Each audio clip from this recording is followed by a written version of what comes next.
Eh bien, bonjour à tous. Bonjour et puis bienvenue pour cet après-midi des rendez-vous majeurs. Je m'appelle Steven Dolbeau et je suis directeur associé du cabinet Anima. Je suis l'associé de Maxence que vous avez probablement vu ce matin. On va parler lors de cette table ronde du dialogue territorial et puis la question de savoir si on a perdu de vue son importance. Vous l'avez vu ce matin, on a abordé les PFAS, les NATEC, la transition industrielle et c'est d'ailleurs le cas également dans les tables rondes qui sont à côté. C'est des thématiques qui mettent en évidence la complexité croissante des risques et leurs conséquences. Lors des PPRT, les acteurs et de la gestion des risques ont éprouvé l'importance d'échanger régulièrement. Ce besoin est aujourd'hui tout aussi prégnant. Or, force est de constater que les instances de débat s'essoufflent. Pour cette table ronde, les rendez-vous jamais majeurs vous proposent de découvrir 2 initiatives inspirantes, on les détaillera tout à l'heure, où le dialogue n'a pas cessé depuis des années et qui porte ses fruits, et aussi le point de vue de 2 sociologues experts de la perception des risques et du dialogue territorial. Mais pour introduire cette table ronde, je voudrais appeler tout d'abord Caroline Camaté, qui est responsable de programme FONCI-ICSI, qui est donc l'Institut pour une culture de sécurité industrielle, mais elle s'occupe quant à elle de la fondation. Caroline, est-ce que vous pouvez vous présenter rapidement ? Oui, je peux prendre le micro. Merci, bonjour à tous. Je suis très contente déjà d'introduire cette table ronde. Je remercie les organisateurs de l'événement pour ça. Alors, donc, l'Institut et la Fondation pour une culture de sécurité industrielle, en fait, ce sont 2 structures qui travaillent main dans la main pour progresser en matière de culture de sécurité industrielle, mais chacune avec leur spécificité. C'est-à-dire que l'Institut, ça va être plus de la formation, de l'accompagnement, et la Fondation, plutôt côté recherche. Et voilà, on travaille vraiment main dans la main. Pourquoi est-ce que vous avez choisi de mettre en avant cette thématique précise, celle du dialogue territorial, lors de ces rendez-vous majeurs ? Alors, oui, pourquoi cette table ronde en fait, sur le dialogue territorial ? En fait, on est en 2024, c'est-à-dire qu'on est 23 ans après la catastrophe de Toulouse. On est 5 ans après l'incendie de Rouen. Et les activités industrielles à risque, ça reste un sujet extrêmement sensible, qui reste vraiment à la croisée de nombreux enjeux, qui peut être parfois très clivant. Et puis les préoccupations de la société en matière de risque, en matière de pollution, elles ont évolué, tout comme d'ailleurs ont évolué les usages en matière de communication, d'information. Et puis en plus, dans un monde qui, comme on dit, change beaucoup, dans un contexte de changement climatique, avec de la complexification, avec des incertitudes aussi qui montent pas mal. Alors finalement, je pense que aller voir aujourd'hui, via cette table ronde et avec des exemples concrets, je pense qu'on va voir un petit peu où en sont les territoires en matière de dialogue sur ces questions, c'est vraiment très très pertinent. Et puis je voudrais juste rajouter une chose aussi sur la table ronde. Je la trouve aussi intéressante, cette table ronde, parce qu'elle est transversale finalement à l'ensemble des rendez-vous majeurs. Parce que finalement, le dialogue territorial, quand il fonctionne, ça peut être un outil vraiment intéressant pour justement faire avancer sur les questions qui sont aussi traitées par ailleurs dans les autres ateliers, et notamment sur la question de la culture de sécurité sur les territoires. Donc voilà, c'est intéressant. Ouais, c'est ça. Merci beaucoup. Oui, on le disait tout à l'heure en introduction, en tout cas dans l'introduction qui nous a été proposée, il est question d'un essoufflement de ce dialogue. Est-ce qu'on assiste vraiment à un essoufflement de ce dialogue territorial ? Alors, est-ce que le dialogue territorial, il s'essouffle ? Je pense que ça dépend du territoire, ça dépend du type de dialogue et ça dépend du point de vue qu'on adopte. Si on regarde vraiment on en a parlé aussi beaucoup ce matin, si on regarde les instances de concertation réglementaire, les commissions de suivi de site, qui étaient les CLIC en fait, qui avaient été mises en place par la loi Bachelot en 2003, très franchement, ils ont représenté une inflexion majeure à ce moment-là. C'était assez inédit. On est passé d'un débat qui était limité en fait aux gestionnaires traditionnels du risque, les industriels et les services de l'État, à un débat plus élargi où on a fait venir autour de la table les autres parties prenantes du territoire pour discuter, et notamment les collectivités et les riverains. Et ça, c'était quand même quelque chose de nouveau. Donc il y a eu un élan quand même très très important. Et puis je crois que tout le monde s'accorde à le dire, il y a eu vraiment des effets très positifs de ce gros changement, et notamment une très forte montée en compétences des collectivités sur ces questions-là. En revanche, il ne faut pas non plus occulter les limites de ce dialogue qui a été instauré. Et si on regarde plus précisément, notamment le bilan en fait en matière d'inclusion citoyenne, il n'est pas vraiment à la hauteur des attentes. Hein. Ça, c'est clair. Mais bon, finalement, sur le territoire, je crois qu'il y a toujours eu des acteurs qui ont échangé, qui se sont parlé. La différence, c'est qu'on n'a pas toujours tout le temps parlé à tout le monde. Mais bon, il y a quand même des choses qui se passent, et je pense qu'on va le voir aussi aujourd'hui. Sur les territoires, donc en parallèle de ce dialogue qui est pensé et orchestré, je dirais, par les services de l'État, il y a d'autres types de dialogues, d'autres dynamiques de territoire qui se mettent en place, plus ou moins institutionnalisées, parfois de très longue date, parfois bien antérieures aux commissions de suivi de site, et qui fonctionnent. Alors je dirais que voilà, d'une certaine façon, oui, il y a quelque chose qui s'essouffle un peu, qui peut-être aussi recule un peu, ou en tout cas il y a des craintes, notamment dans un contexte réglementaire d'accélération de la réindustrialisation. Je pense qu'il y a quelques craintes aussi par rapport à ça. Mais je crois qu'il faut faire confiance en fait au territoire pour vraiment se saisir des questions qui les concernent, pour en débattre et puis pour agir derrière. J'allais vous demander du coup quelques pistes, mais en fait vous les avez un peu déjà données, quoi. Faire confiance au territoire, c'est ça? Oui, mais je peux en donner d'autres quand même. Alors allez-y. Non, mais bien sûr, faire confiance au territoire. Et ça, justement, ça passe par une première chose, c'est que, très important, il ne faut pas faire de copier-coller. Il ne faut pas... quelque chose qui a fonctionné sur un territoire, ça ne fonctionnera pas forcément sur un autre territoire qui a ses spécificités propres. Donc vraiment l'important, faire confiance au territoire, ça veut dire aussi vraiment écouter le territoire, partir de l'existant, toujours partir de l'existant, parce que le territoire, c'est le fruit aussi de son histoire, et notamment de son histoire industrielle, et ça, il faut absolument en tenir compte. Donc ça, c'est une première chose. Un deuxième point qui est en lien et qui est très important, que je voudrais rappeler, et on va le voir aussi par les participants qui sont là, mobiliser les sciences humaines et sociales. Parce que si les approches techniques et réglementaires, elles sont absolument indispensables, elles doivent être complétées par un autre regard. Je pense que c'est important. Et puis un dernier point qui me semble quand même important de rappeler, c'est plus une sorte de mise en garde, surtout dans un contexte parfois où on parle un petit peu de participation, il y a une injonction un peu à la participation, au dialogue un peu à tout venant. Il faut faire très attention aussi à ce que le dialogue ne devienne pas une fin en soi. Un dialogue, c'est un moyen pour atteindre des objectifs, mais ce n'est pas du tout une fin en soi, quelle que soit la fin que l'on poursuive d'ailleurs. Donc c'est important de faire attention à ces pièges. Il y a quand même des risques d'instrumentalisation, des risques de dévoiement des arènes de débat. Donc il faut bien garder ça en ligne de vue, essayer de définir les objectifs le plus clairement possible très rapidement, et essayer de mener tout ça avec le plus de transparence possible. Merci beaucoup Caroline. Merci à vous. Merci pour cette introduction. Juste pour info, pour les gens qui nous suivent, malheureusement il ne sera pas possible pour vous de poser des questions. En revanche, pour ceux qui sont dans la salle, on va faire plusieurs temps d'arrêt pour pouvoir poser des questions, et on utilise également un outil qui s'appelle Slido, qui vous permet de poser des questions de façon anonyme ou pas, directement en ligne.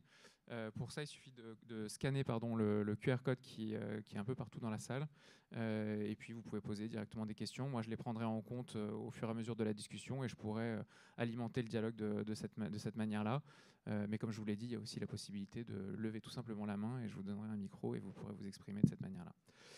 Alors, je vais appeler les intervenants à la table ronde. Donc, pour me rejoindre, j'appelle donc Nicolas Adam, qui est directeur de Lubrizol Le Havre et de Lubrizol France. J'appelle également Marie Abadi, qui est donc chef de service risque de la DREAL Normandie. Grégory Lefrançois, qui est j'ai pas votre titre exactement, voilà, responsable du SPI Côte d'Opale Flandre de la DREAL des Hauts-de-France. Asseyez-vous, hein, je vous en prie, prenez place. Hervé Flancard, qui est sociologue, membre du laboratoire Territoire, Ville et Environnement et Société, et professeur en aménagement de l'espace et d'urbanisme à l'Université Côte d'Opale. Et puis Maël Goumri, qui est docteur en études sociales des sciences et techniques, chercheur postdoctoral à l'Université Paris-Dauphine, PSL, et pas PLS, pour ceux qui ont la ref. Ok. Alors, on va commencer peut-être par évoquer le cas de la gouvernance havraise. Donc, sur le territoire du Havre, un collectif réunissant l'ensemble des parties prenantes s'est mobilisé sur les risques majeurs. Grâce à la capacité des acteurs havrais de constituer des espaces d'échange, de nombreux points de blocage ont pu être relevés, que cela soit en matière de PPRT ou de gestion de crise. Donc là, vous l'aurez compris, nos deux intervenants sont Marie Abadi, donc responsable du service risque de l'Adréal Normandie que j'ai introduit tout à l'heure, et puis Nicolas Adam, qui est juste à côté de moi, directeur de Lubrizol France. La première question que j'aimerais vous poser, et qui est en fait que je vous pose à tous les deux, c'est la question de la distinction en fait, du territoire havrais en termes de gestion des risques industriels. Qu'est-ce qui distingue ce territoire en matière de gestion des risques industriels? Qui veut commencer? Normalement, c'est bon. Il faut par contre parler bien près du micro, sinon les gens qui sont derrière la caméra ne vous entendent pas. Très bien. Bonjour à toutes et tous. Donc effectivement, je suis Marie Abadi, responsable du service risque de la DREAL Normandie. Donc, déjà pour vous présenter un petit peu ce qu'on fait, donc la DREAL de Normandie, c'est la direction régionale de l'environnement, de l'aménagement et du logement, donc qui est chargée d'appliquer les politiques des ministères dont elle dépend sur le territoire de la Normandie. Et mon service, le service risque plus particulièrement, nous on applique les politiques du ministère en charge des risques. Maintenant je peux le dire puisque notre ministère porte maintenant ce nom. Donc on se charge des risques naturels qui ne sont pas l'objet de la table ronde aujourd'hui et des risques technologiques. Dans les risques technologiques, une grande partie de mon activité, même si ce n'est pas la seule activité que j'ai, consiste à coordonner l'inspection des installations classées pour la protection de l'environnement, les ICPE, sur l'ensemble de la Normandie. Et donc on a des inspecteurs ICPE dans différentes unités départementales, dans chaque département, qui vont suivre les sites au quotidien. Et donc effectivement, ce qui distingue, à mon sens, le territoire havrais, c'est une véritable culture du risque qui est partagée entre les industriels, l'État, mais aussi les collectivités, les riverains et les associations de protection de l'environnement locales. Et je pense que c'est particulièrement favorisé par le fait qu'il y a un gros tissu industriel local. Monsieur Philippe le disait ce matin, 17 sites Céveso, juste sur la zone du Havre, et une grande proximité avec les riverains. Et donc nécessairement, ça joue dans cette grande culture du risque. Et peut-être à titre d'exemple, on a parlé du fait qu'aujourd'hui, en ce moment, c'était les 5 ans de l'incendie de Rouen. Mais cette année, c'est aussi les 5 ans d'un incendie au Havre qui, de notre point de vue de la DREAL, est d'ampleur, je dirais, comparable à ce qui s'est passé à Rouen. Mais on n'en parle pas parce que la chose a été bien accueillie, bien discutée et gérée avec l'ensemble des parties prenantes. Et ça, c'est un symptôme, je pense, de cette très bonne culture partagée dans la zone du Havre. Nicolas, peut-être ce que vous auriez à ajouter, et puis... Alors attendez, en fait, si vous posez une question et qu'on ne vous donne pas de micro, on ne vous entend pas de l'autre côté. Oui, non, mais ce que je veux dire, c'est qu'on peut vous donner peut-être un micro à ce moment-là, et comme ça, vous pouvez vous exprimer, et tout le monde vous entend, notamment les gens qui sont derrière la caméra, et qui peuvent être intéressés par ce que vous allez dire.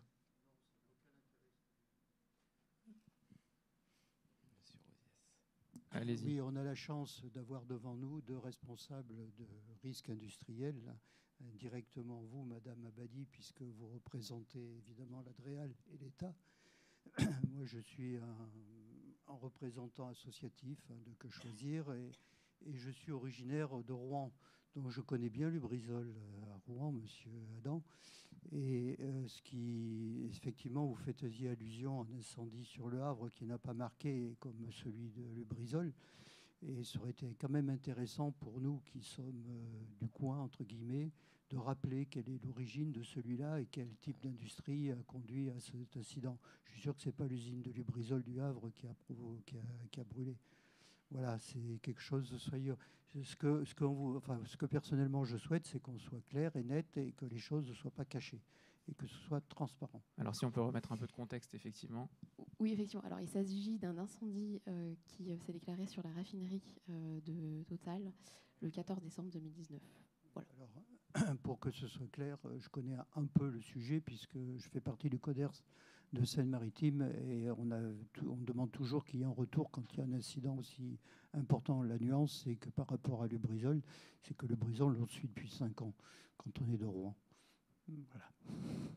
Merci. Alors on continue juste, et puis on prendra des questions, on pourra éventuellement évoquer, puis si vous voulez réagir rapidement. Je vais me présenter déjà rapidement. Donc, effectivement, je suis donc directeur de l'usine Lubrizol Doudal.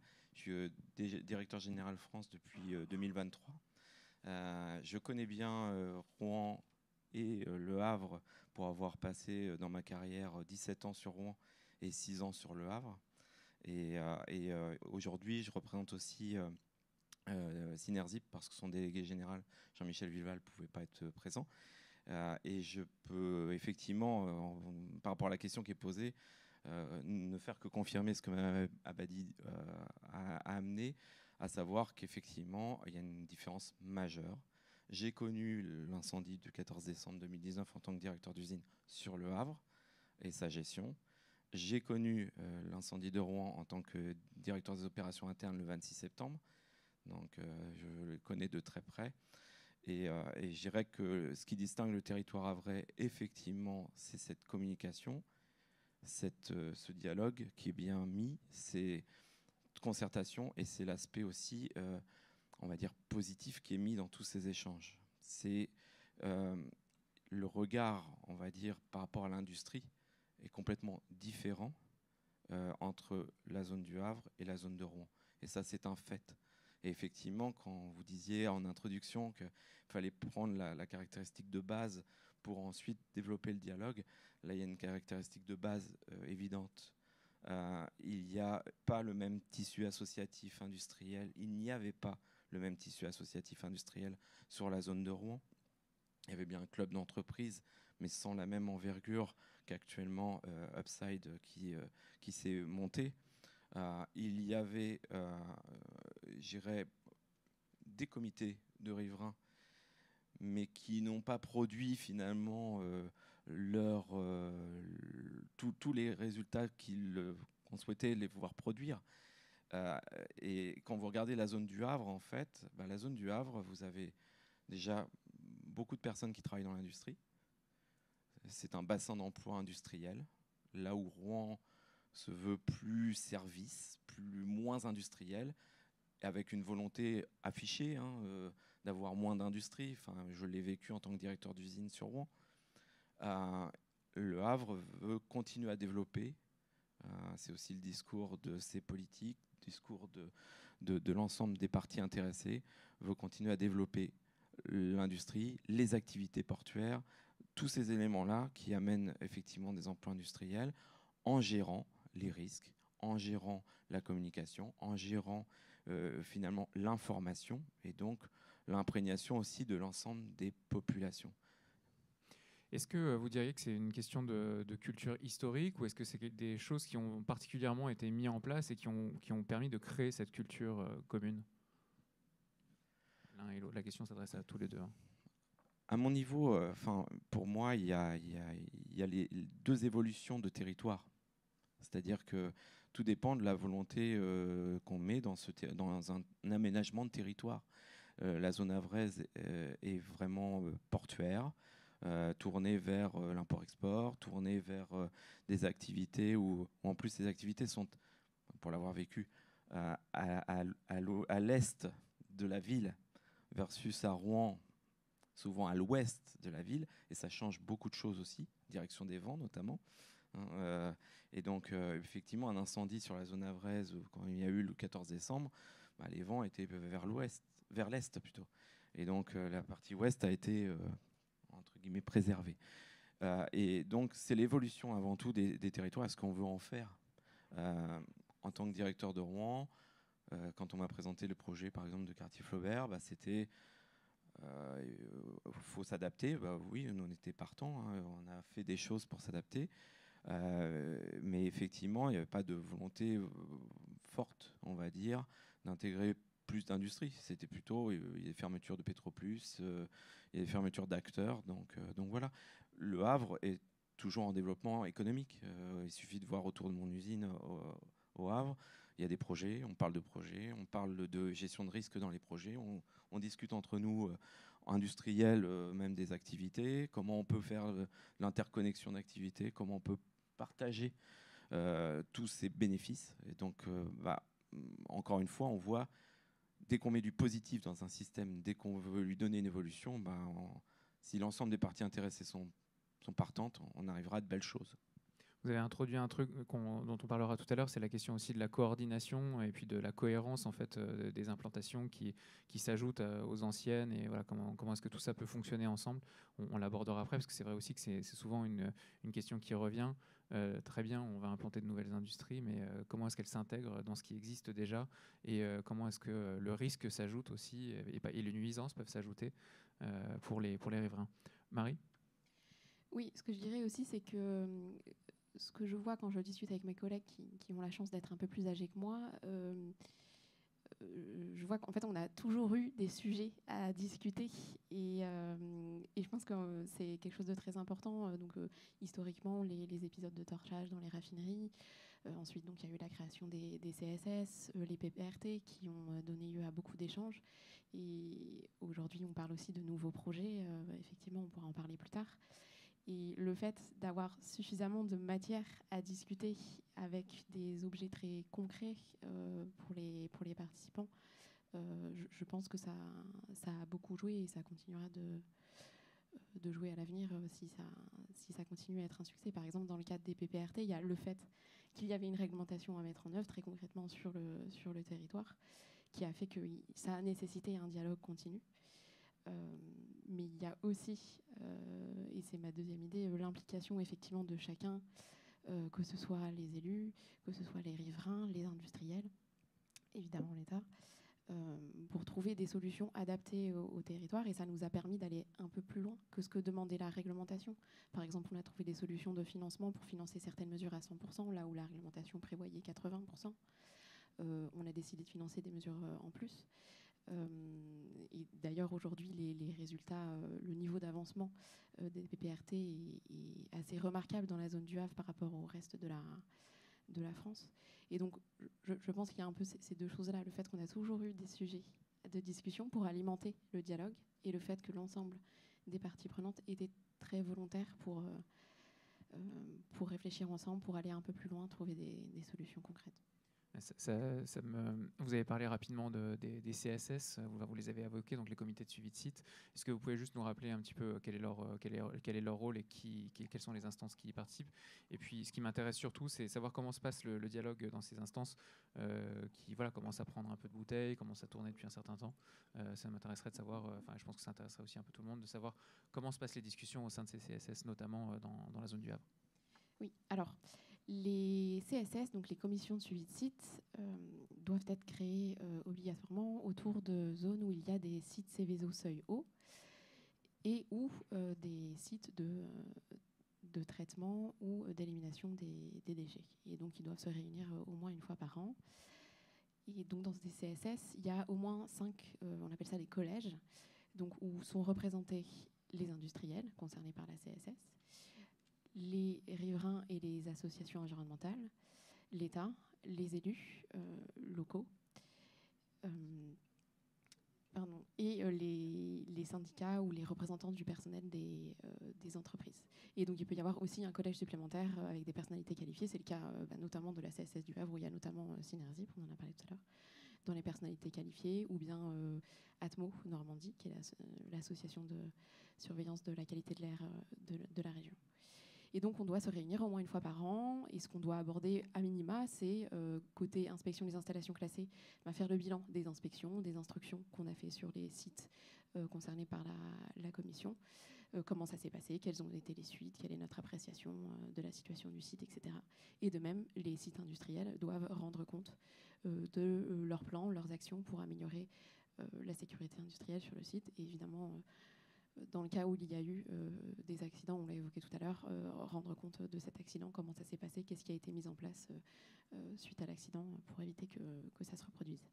Et dans la zone du Havre, je le disais tout à l'heure, en fait, c'est particulièrement riche. On se réunit 4 fois par an en ce moment. Donc ça veut dire qu'il y a des sujets à discuter. Et en fait, il y a des sujets qui ne sont pas exigés réglementairement, qui sont discutés. En fait, les discussions vont beaucoup plus loin que ce que je viens de dire. On y parle aussi de qualité de l'air. Je parlais de Atmo Normandie qui fait des interventions. Les services des pompiers font des interventions pour expliquer les programmes qu'ils développent. On parle aussi de sujets de canalisation. Récemment, on a parlé du terminal méthanier flottant du Havre, qui n'est normalement pas concerné par la CSS, mais il se trouve que cette instance est particulièrement utile pour discuter de ce projet. On a parlé aussi récemment, et on va en reparler, de transport de matières dangereuses, des terminaux portuaires du Havre, qui ont un impact sur des quartiers résidentiels proches, notamment le quartier des Neiges. Et donc, vous voyez, on parle aussi des nouveaux projets. Donc, vous voyez, en fait, on utilise cette instance qui est à la base une obligation réglementaire pour parler de plein de nouvelles choses. Et je pense que c'est un indicateur du fait que cette institution est très vivante et donc un succès. Il y a d'autres comment dire, espaces d'échange qui ont été créés en plus des CSS, qui ne sont pas forcément d'ailleurs des espaces réglementaires. Je pense notamment à l'ORMS ou à Synerzip. Est-ce que là, vous pouvez nous en dire quelques mots, Nicolas, et puis nous présenter un peu comment ça fonctionne?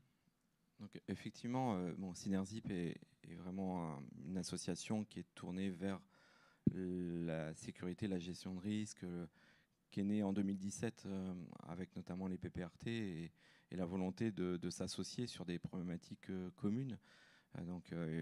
Les adhérents, on va dire, bénéficient comme ça d'un traitement mutuel de différents sujets. Donc c'est une instance qui, sur le Havre, quand je suis arrivé moi en 2018, m'a apparu comme tout de suite clé pour déjà connaître ses voisins, connaître les enjeux de la zone et pouvoir aussi traiter des sujets qui soient sécurité, sûreté, communication aussi, parce que Synerzip officie aussi dans ce domaine-là. Et donc, pour parler de Synerzip, il y a deux initiatives, par exemple, qui peuvent être assez emblématiques, qui ont été mises en œuvre. C'est la mise en place d'un système d'alerte, donc Zip Alert, qui a été possible et mise en œuvre avec les volontés communes de l'ensemble des associés. Et donc, avant le bassin de Rouen, on a eu sur le site, sur la zone du Havre, accès à ce type d'outil qui est quand même très pratique pour lancer en fait une alerte rapide vers l'ensemble des parties intéressées et ainsi associer à un événement, j'irais une première communication succincte certes, mais qui met la population en éveil, enfin tous les parties intéressées en éveil. Donc ça, c'est vraiment un point que j'ai retenu, parce qu'on y a contribué avec d'autres acteurs, avec une volonté commune. Et c'est un système que j'aurais apprécié avoir, par exemple, sur Rouen le 26 septembre, pour pouvoir en fait lancer dès le départ une communication simple, mais plus rapide. Et puis, on s'associe aussi, pour donner un deuxième exemple, c'est associé sur toute la partie sûreté, notamment dans la on va dire, détection de drones et le traitement de cette problématique sûreté pour lequel chaque industriel indépendamment peut se sentir assez faible, entre guillemets, se dire cette menace qui va au-delà de ce qu'on connaît d'un point de vue industriel. On n'est plus sur le risque technologique simple, on est sur le risque potentiellement très diffus, très varié, avec multiples attaques. Donc là, Synerzip a été aussi un acteur clé. Donc c'est le genre de sujet, au-delà de la gestion, on va dire, des actions PPRT qui ont été mises en place avec Synerzip. Et l'ORMS, en fait, associe véritablement Synerzip et les mairies, les maires. Donc ça permet au moins de regarder nos indicateurs, nos actions, nos initiatives communes. Et c'est, je dirais, par rapport à tous ces outils-là, pour moi, ce qui est important, on parlait de la CSS, c'est pas tant l'outil, mais c'est ce qu'on en fait. Et c'est le but, en fait. On peut avoir les meilleurs outils si dans ces instances-là, il n'y a pas de volonté commune ou bien il n'y a pas de volontarisme, ça ne marchera pas. Il faut se parler, il faut trouver des solutions en commun, il ne faut pas se regarder en on va dire, en acteur défendant des positions qui sont irréconciliables, sinon c'est couru d'avance. Ce sera la boîte noire de l'industriel, on ne sait pas ce qu'il fait, on ne sait pas ce qu'il y a dedans, et puis le regard extérieur se disant oh là là, on est inquiet. Alors quand on se rencontre, je citerai une initiative, quand je suis arrivé au Havre, en fait, nous on n'a pas de riverain autre qu'industriel. Le premier riverain est à 1,5 km et c'est une ferme, donc c'est très limité, quoi. Après, il y a des riverains un peu plus loin, et notamment les mairies, mais on n'est pas dans le champ des vents. Donc, moi, je me suis dit, quel concept je peux mettre en place. On a mis un comité des communes riveraines. C'est-à-dire que j'invite les maires, leurs conseillers municipaux, 1 à 2 fois par an à venir voir ce qu'il y a dans l'usine. Et ils peuvent me poser toutes les questions qu'ils veulent, ils peuvent aller là où ils veulent. J'ai pas de tabou, c'est un but d'ouverture. Et d'arrêter d'avoir cette boîte noire ou cette suspicion ou ces éléments. On est avant tout, et je pense tous des professionnels qui travaillons avec à l'esprit la sécurité. C'est très visible sur la zone du Havre, que ce soit l'industriel. Je connais pas on va dire, d'acteurs qui se dit ouais, ça c'est secondaire. On sait qu'on est là et qu'on peut rester là que si ça c'est impeccable. Donc ça, c'est vraiment le point clé. Alors, merci à tous, parce que je vois qu'il y a énormément de questions. C'est pour ça que je bidouille un peu sur mon téléphone. C'est pas par impolitesse. Je pourrais pas, du coup, toutes les poser. Je vais en poser quelques-unes. On gardera celles qui ont été posées, et puis on essaiera de les transmettre à l'organisation pour qu'il puisse y avoir un retour. Je vous promets rien, parce que je sais pas si c'est possible, mais en tout cas, je ferai passer le message. Juste une dernière question, et puis ensuite on passera aux questions de la salle. Quelle est la place qui est donnée aux riverains dans ces échanges et quelle est leur implication? Alors, j'ai bien noté que le territoire était un peu particulier et que donc du coup il n'y avait pas énormément de riverains autour, même si il y en a quand même qui sont concernés un peu plus loin que 1 ou 2 kilomètres. Comment est-ce qu'on les intègre dans cette discussion? Peut-être Marie, je ne sais pas, ou Nicolas. Oui, nous, on a des exemples de sujets sur lesquels les riverains ont réellement pesé. Je parlais tout à l'heure des terminaux du port du Havre. Il se trouve que c'est sur la demande du comité du quartier des Neiges, donc un représentant des habitants du quartier des Neiges, qu'on a présenté ce sujet en commission de suivi de site l'année dernière. Pourquoi on avait fait une présentation? Parce que 2 terminaux qui ont un impact sur ce quartier s'étaient engagés à trouver des solutions de réduction des risques sur leurs terminaux pour impacter le moins possible le quartier. Et c'est en faisant des présentations, alors que ce soit en commission de suivi de site ou aussi en réunion publique, qu'on a pu échanger avec les riverains, avec des élus locaux, et ensuite qu'on a pu revenir vers les exploitants pour trouver avec eux des solutions plus ambitieuses de réduction des risques, notamment plus ambitieuses que ce qu'on était capable côté DREAL de leur demander avec la réglementation. Et donc là, c'est vraiment un exemple où on en a parlé à la demande des riverains, et c'est en allant voir les riverains qu'on a réussi à avoir la discussion suffisante pour inciter les exploitants à aller plus loin que ce que la réglementation demande. Je dirais, par rapport aux riverains et leur implication, moi j'ai animé un comité de riverains et c'était pas toujours simple. Là, le comité des communes riveraines est beaucoup plus orienté sur les institutionnels, donc différents. La difficulté que je vois avec la partie riverain, c'est d'avoir la bonne représentativité, la bonne motivation aussi en temps de paix. C'est-à-dire qu'en fait, c'est moi j'ai vu les comités de riverains quand il n'y a pas grand-chose, entre guillemets, pas trop d'anomalies, pas d'éléments, pas beaucoup de sujets de discussion. Enfin, il y a des sujets de discussion, mais c'est des sujets qui ne sont pas dans l'actualité. En fait, on a du mal à mobiliser. Alors que finalement, c'est là que tout doit se faire. Donc il faut trouver des personnalités représentatives, des personnalités qui parlent aussi en nom de l'intérêt général et qui sont dans l'éveil. Et ça, c'est pas toujours simple. Parce qu'on a tendance à regarder ces comités a posteriori quand il y a un événement. Mais c'est plus en prévention qu'ils doivent être là. Et ces espaces de discussion, effectivement, je vois sur la zone du Havre, je pense que le fait qu'il y a une population quand même qui est en lien avec l'industrie, qui vit l'industrie au travers de sa famille, de ses proches, bah, ça change aussi la perception et l'envie d'avancer, on va dire, et de pouvoir en fait traiter de sujets plus généraux, plus dans l'intérêt collectif. Voilà, je pense que Grégory Lefrançois aura quelques éléments aussi à nous donner dans le cadre du SPI. J'ai sélectionné 3 questions. Si vous pouvez y répondre assez rapidement. Alors, je sais qu'il y en a une, ça va être compliqué, mais si vous pouvez essayer, ce serait super. La première, c'est en lien avec l'incendie. Est-ce que le dialogue seul a permis de rassurer les riverains ou est-ce qu'il y a d'autres aspects qui sont entrés dans l'équation?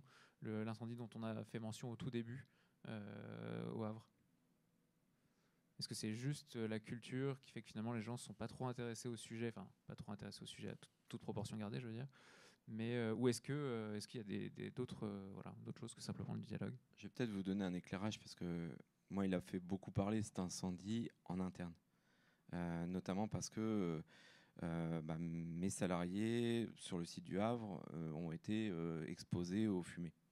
Donc en fait, il y avait beaucoup de questions en se disant à Rouen, il y a eu un incendie impressionnant, mais j'ai pas eu de salariés exposés aux fumées. Et donc des questions qui sont posées, quid de ce traitement différencié, médiatique et autres.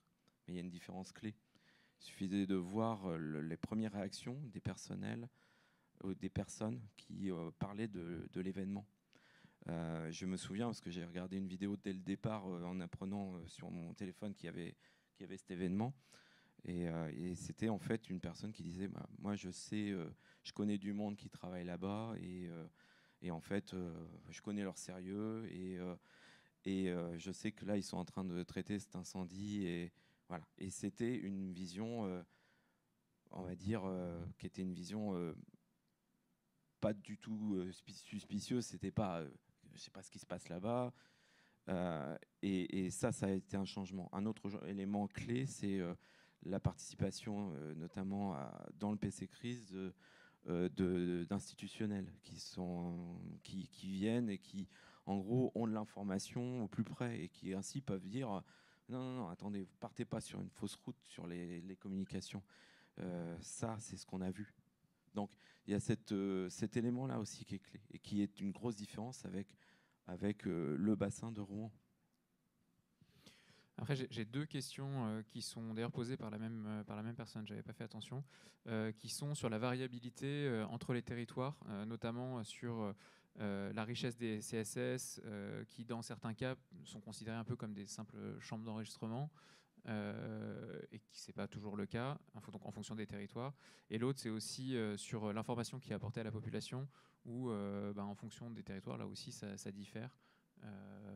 Voilà. Est-ce qu'on peut expliquer ça en sachant que c'est des instances quand même réglementaires, que derrière il y a souvent l'ADREAL? Comment est-ce qu'il y a une différence de méthode ou de traitement de cette information-là en fonction des différentes DREAL, pour être clair?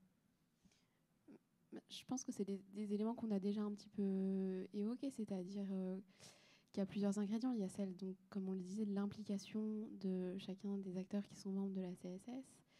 Moi, je disais aussi que je pense qu'il y a une question de masse critique, c'est-à-dire d'avoir suffisamment d'acteurs et de sujets à discuter pour que les instances soient suffisamment régulières pour qu'on se connaisse, qu'on sache se comprendre quand on discute.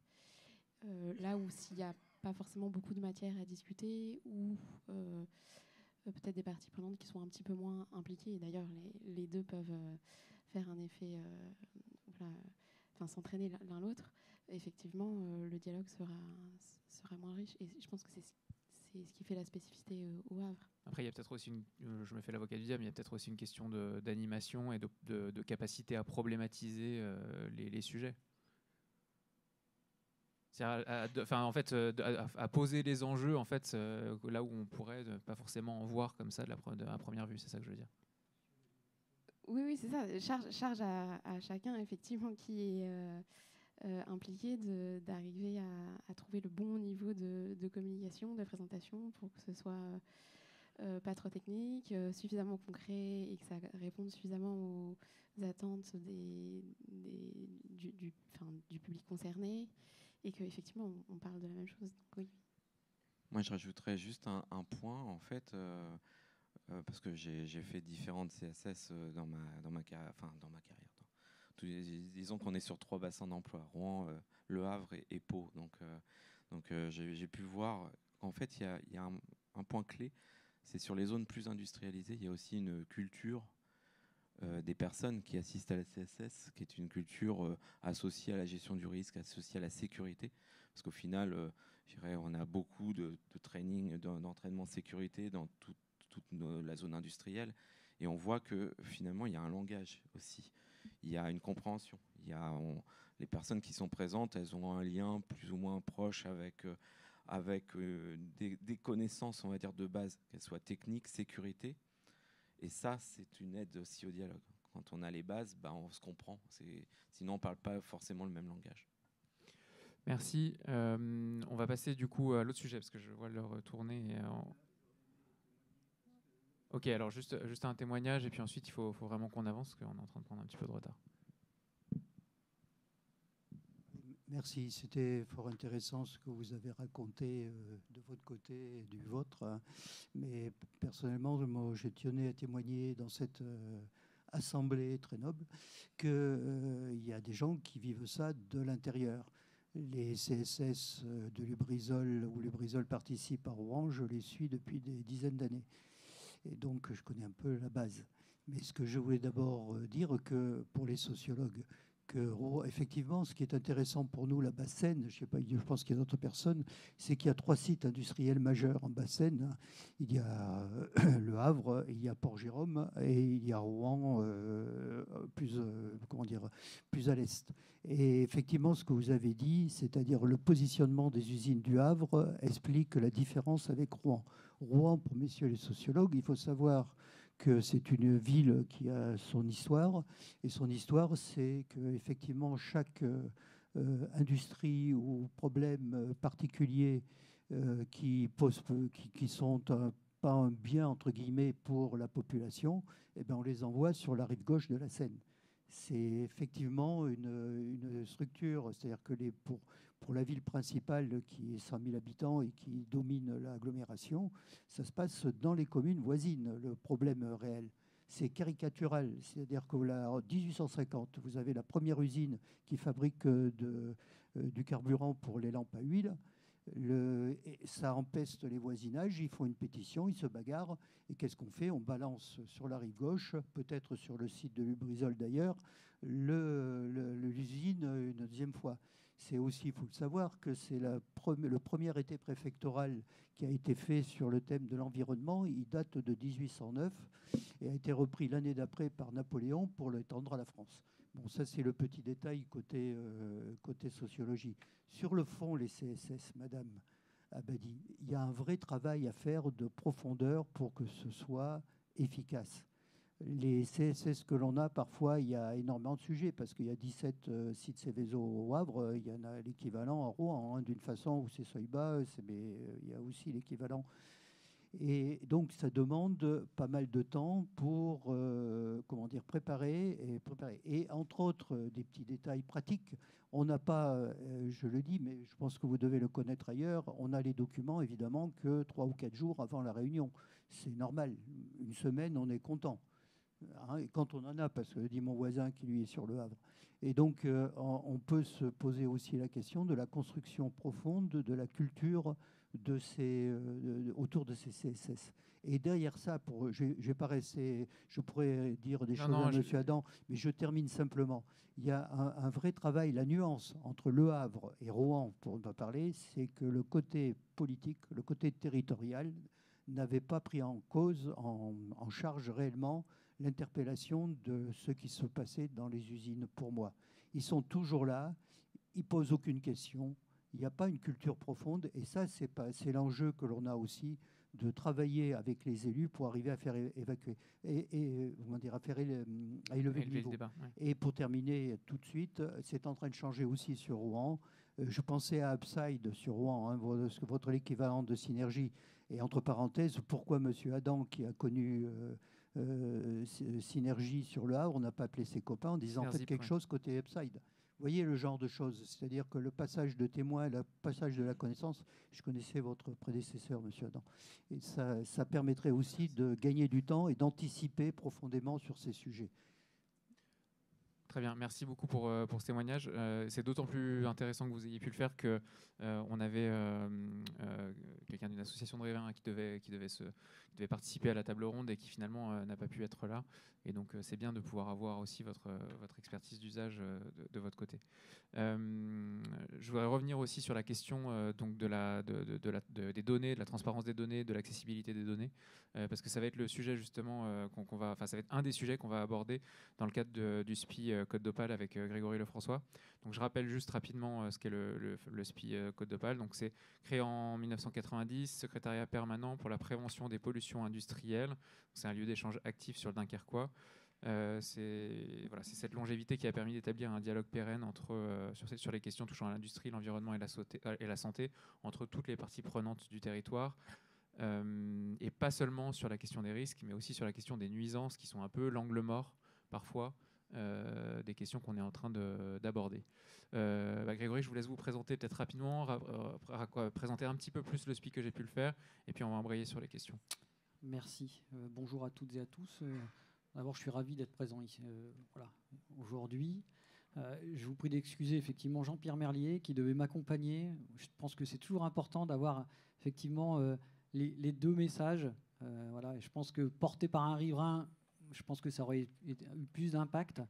Donc Jean-Pierre Merlier qui est habitant et membre du collectif Stop Poussière sur Gravelines, et qui devait être parmi nous. Alors, moi, je suis responsable du secrétariat permanent pour la prévention des pollutions industrielles Côte d'Opale Flandre. Donc, c'est une structure qui a été mise en place dans les années 90, qui ne s'est pas mise en place, et on verra aussi la question de la construction, comment on met en place des structures sur un territoire, ça ne s'est pas fait ex nihilo. Alors, ça fait suite notamment, et on revient à la question de l'histoire du territoire. Et je pense que c'est effectivement le dialogue territorial, il a aussi... il fait écho à l'histoire, ça a été évoqué en introduction. Dans les années 60, le Dunkerquois n'avait pas forcément l'activité industrielle qu'elle connaît actuellement. On a eu le souhait national de voir se développer l'industrie métallurgique sur l'eau. Donc on a effectivement un site, une plateforme métallurgique industrielle qui s'est implantée et qui a très clairement changé la physionomie du territoire. Et puis le choix de devoir développer des grands ports et un grand port maritime, le grand port maritime de Dunkerque, donc qui a conduit derrière au développement d'un certain nombre d'industriels. La pétrochimie est venue se greffer. Petit à petit, on a eu une transformation importante du territoire. Alors forcément, à cette époque-là, on va dire les gens travaillaient pour l'essentiel dans ces entreprises. On a eu un basculement de la partie agricole vers... puisqu'on avait pris les terres du milieu agricole, donc les gens du milieu agricole ont basculé dans le milieu industriel. Et puis, on a eu petit à petit aussi une tertiarisation de la société. On a petit à petit, par des gains de productivité, le nombre de salariés de ces entreprises a baissé.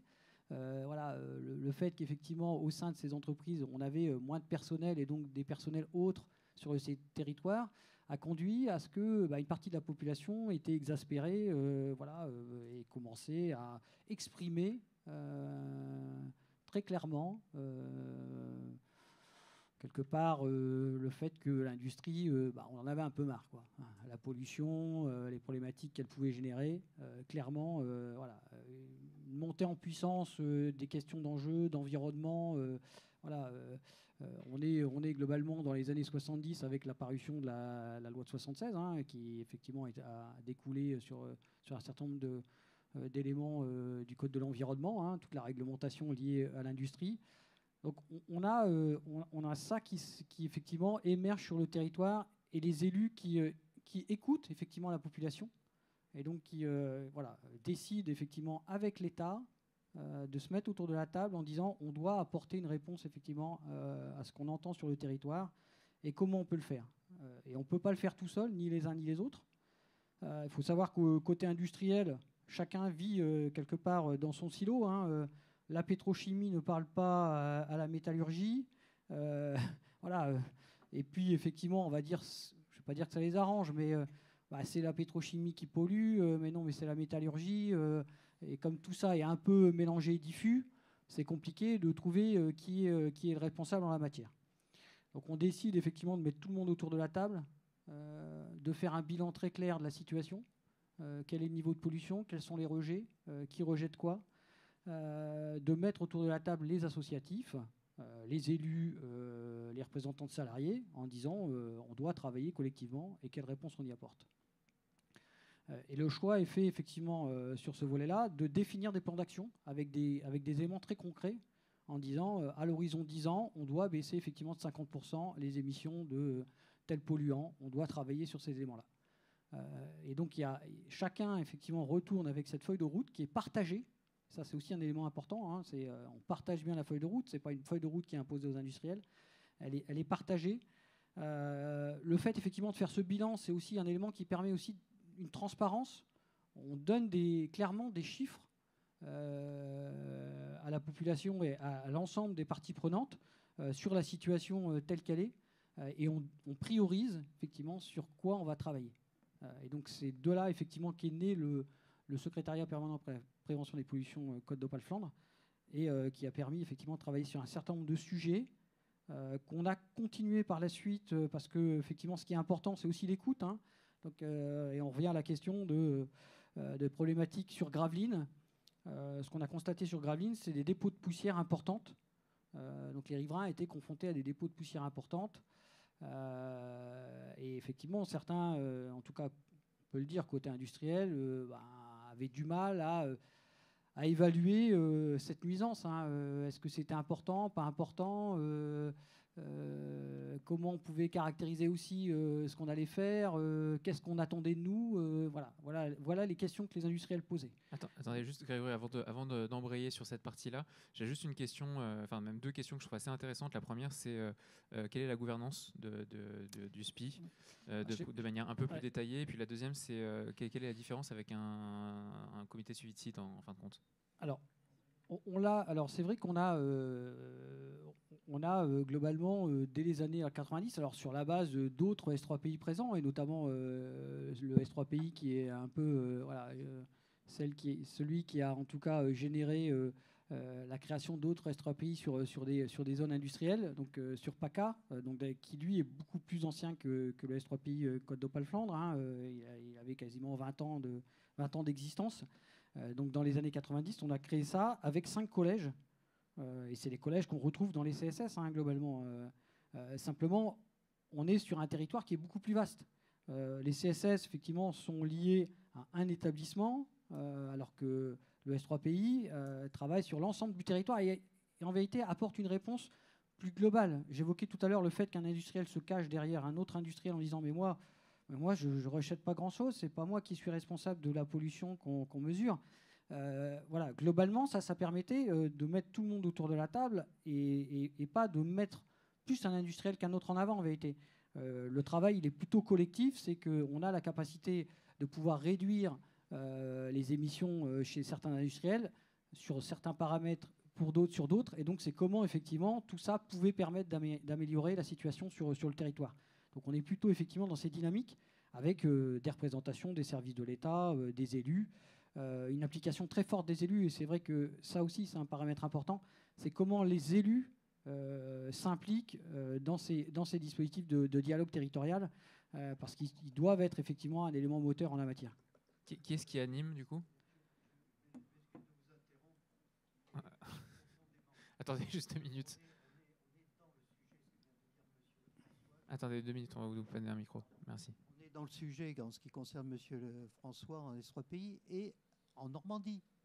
Depuis quand le S3PI Normandie, qui a été un des premiers créés, peut-être le premier du temps où on mettait 2 heures pour faire 10 km dans la banlieue de Rouen pour rejoindre un autre point à 10 km, c'était dans les années 70, il me semble, et je ne pense pas 74. Et depuis 4-5 ans, on n'a pas vu un S3PI. Et je voulais le répéter devant Madame la représentante de la DREAL, parce que je trouve que c'est anormal et qu'il y a un enjeu fort pour notre territoire. Alors, et quand vous dites que les élus sont concernés en premier. Effectivement, moi j'attendais que monsieur le maire du Havre, au hasard, monsieur le maire de Rouen, monsieur le maire de Notre-Dame de Gravenchon disent mais dites donc, on a peu vu passer de S3PI, qu'est-ce qui se passe, monsieur le préfet? Alors, merci pour votre intervention. Simplement, là, on va essayer quand même de terminer sur le S3PI et puis de pouvoir avoir toutes les interventions qui se font. Si vous avez des questions transversales comme ça ou des remarques transversales, gardez-les pour la fin. Comme ça, ça permettra aux personnes qui sont concernées de pouvoir y répondre.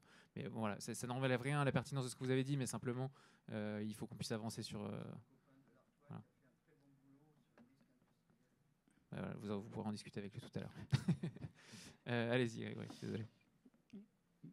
Ben, je ne sais pas quelle est la question. Donc. Pour continuer, donc du coup sur la partie poussière. C'est ça, sur la partie sur finalement qu'est-ce qui a été mis en place, comment est-ce que vous avez travaillé avec le SPI ces dernières années? Alors sur la partie poussière, l'idée ça a été justement de factualiser le ressenti de la population, voilà, pour qu'on puisse déjà, en tout cas, évaluer quel était le niveau d'empoussièrement constaté chez les riverains. Donc là, on s'est appuyé effectivement sur un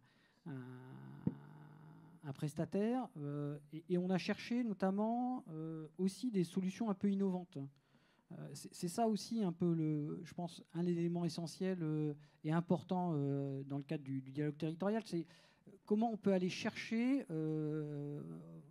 autour de soi des éléments qui permettent de répondre de façon innovante à des problématiques, puisque jusqu'à une certaine époque, on mesurait les poussières par des plaquettes qu'on relevait tous les 15 jours qui permettaient de dire bah voilà, telle est la quantité. Donc comment on pouvait derrière avoir une mesure beaucoup plus instantanée, beaucoup plus rapide. Et donc on a trouvé effectivement un prestataire en capacité de pouvoir répondre à ça. Et derrière de pouvoir monitorer Gravelines avec différents capteurs positionnés sous les vents dominants d'un certain nombre d'industriels, puisque un certain nombre d'industriels étaient contributeurs des retombées de poussière.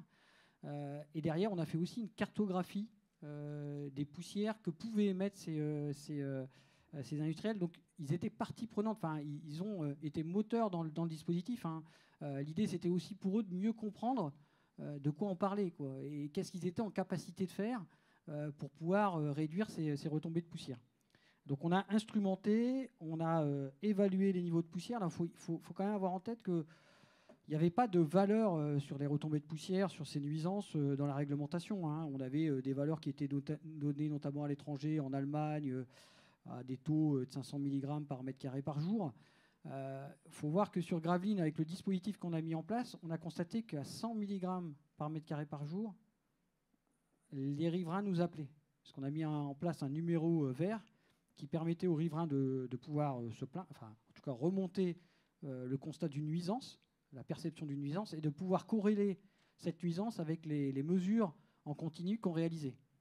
Donc ça veut dire qu'on a aussi constaté qu'à des valeurs très basses par rapport au niveau réglementaire, on avait un impact auprès de la population. Et donc, dans cette démarche-là, les industriels ont convenu qu'il fallait apporter une réponse. Et donc, on a des différentes modalités qui ont été mises en œuvre. Par exemple, sous certaines conditions climatiques, on a un des exploitants qui ne fait pas de déchargement de bateaux. Voilà. On a un autre exploitant qui accroît l'arrosage de CETA sur le secteur. Donc on a un certain nombre de dispositifs qui ont permis aussi alors, de faire ces opérations, mais aussi de voir l'impact de ces opérations. Parce que c'est ça qui est important aussi. L'industriel, il peut parfois s'imaginer et faire des opérations en disant bah, moi je fais mon maximum. Et parfois la population n'a pas forcément cette information que l'exploitant, il a mis parfois en place des dispositifs, dépenser de l'argent, mais que bah, au final ça n'a pas d'impact positif pour le riverain. Et donc là, ça a permis de pouvoir ajuster les modalités mises en place chez les industriels et aussi de conforter un certain nombre d'investissements et d'orientation et de choix de traitement. Juste pour parce que donc du coup Jean-Pierre Merlier n'est pas là aujourd'hui, mais on a quand même fait la préparation ensemble et il expliquait que au-delà des mesures, etc., eux dès qu'il y avait des poussières, c'était tout de suite, ils le voyaient sur leur table en passant le doigt sur la table, ils voyaient qu'il y avait des poussières, que les murs des maisons étaient subissaient ces poussières-là, etc. Et que donc c'était quelque chose que eux ils voyaient au quotidien. Et quand ils en parlaient aux industriels, les industriels disaient mais c'est pas nous, nous finalement on en rejette que très peu, etc., etc. Et c'est grâce à cette initiative qu'il a été permis de se rendre compte qu'en fait c'est une accumulation qui faisait cette nuisance, cette pollution. Alors, le réseau, on met à disposition l'ensemble des mesures qui sont faites. Alors, on les met pas, les exploitants les ont en temps réel, parce que ça leur permet effectivement de pouvoir se dire que là, ils doivent lancer une opération particulière ou arrêter une opération particulière. Les riverains l'ont à J+1. Voilà. Donc, ça permet aussi de se dire, bah, hier, j'ai eu le sentiment que effectivement, j'avais ou une déposition importante. Est-ce que c'est réel ou pas? Éventuellement, surtout pour nous, de dire il a appelé hier et je constate qu'effectivement, il y a une déposition importante, donc il se passe quelque chose, c'est un industriel. Et on l'a constaté clairement. Un industriel avait des installations de traitement habituellement en fonctionnement et où il a eu une manche qui a percé. Et on a constaté sur les capteurs le dysfonctionnement de l'installation de traitement, et on a pu corréler le moment où il a réussi à réparer l'installation. Et on a pu définir le temps nécessaire pour l'exploitant pour réagir. Donc ça permet aussi de montrer à la population que quelque part l'exploitant il est réactif sur ces opérations-là, ce que la population ne verrait pas par ailleurs ou ne croirait pas par ailleurs, quoi. Et je pense que ça permet de factualiser les choses. Et ça permet effectivement d'avancer sur l'échange, le dialogue. On a une réunion annuelle où on présente les résultats, où les riverains sont présents, posent des questions, challenge les exploitants, interrogent sur des investissements, interrogent sur des constats qu'ils ont pu avoir, et où on essaye effectivement toujours de faire avancer et réduire les émissions de poussière. En 10 ans, avec ce réseau de mesures de poussière, on a constaté une division par 2. On a diminué par 2 les retombées de poussière chez les exploitants par des adaptations organisationnelles, par des adaptations par des dispositifs de traitement. Donc, voilà. Donc on voit quand même que ça a un réel impact auprès de la population. Et c'est ça qui est important en vérité. C'est comment effectivement on arrive à avoir un impact réel auprès de la population sur ces nuisances. Est-ce que vous avez constaté aussi, alors je vous passerai la parole après, est-ce que vous avez constaté aussi une baisse des alertes de la part des riverains? Alors, c'est compliqué. On a eu une baisse des alertes. Après, on a des pics parce que l'un des éléments un peu complexes, c'est quand même que les conditions climatiques sont un facteur non négligeable de la problématique des envols de poussière. Et qu'on a eu une période extrêmement compliquée. La période pendant laquelle on avait tous été confinés. Donc la population s'est trouvée confinée chez elle. Habituellement, elle travaillait. Donc il y a un certain nombre de choses qu'elle ne percevait que le soir ou parfois que le week-end. Et là, en étant en présent continuellement, et en plus à une période où on a eu, si vous vous souvenez, pendant la période où on était confinés, il a fait super beau.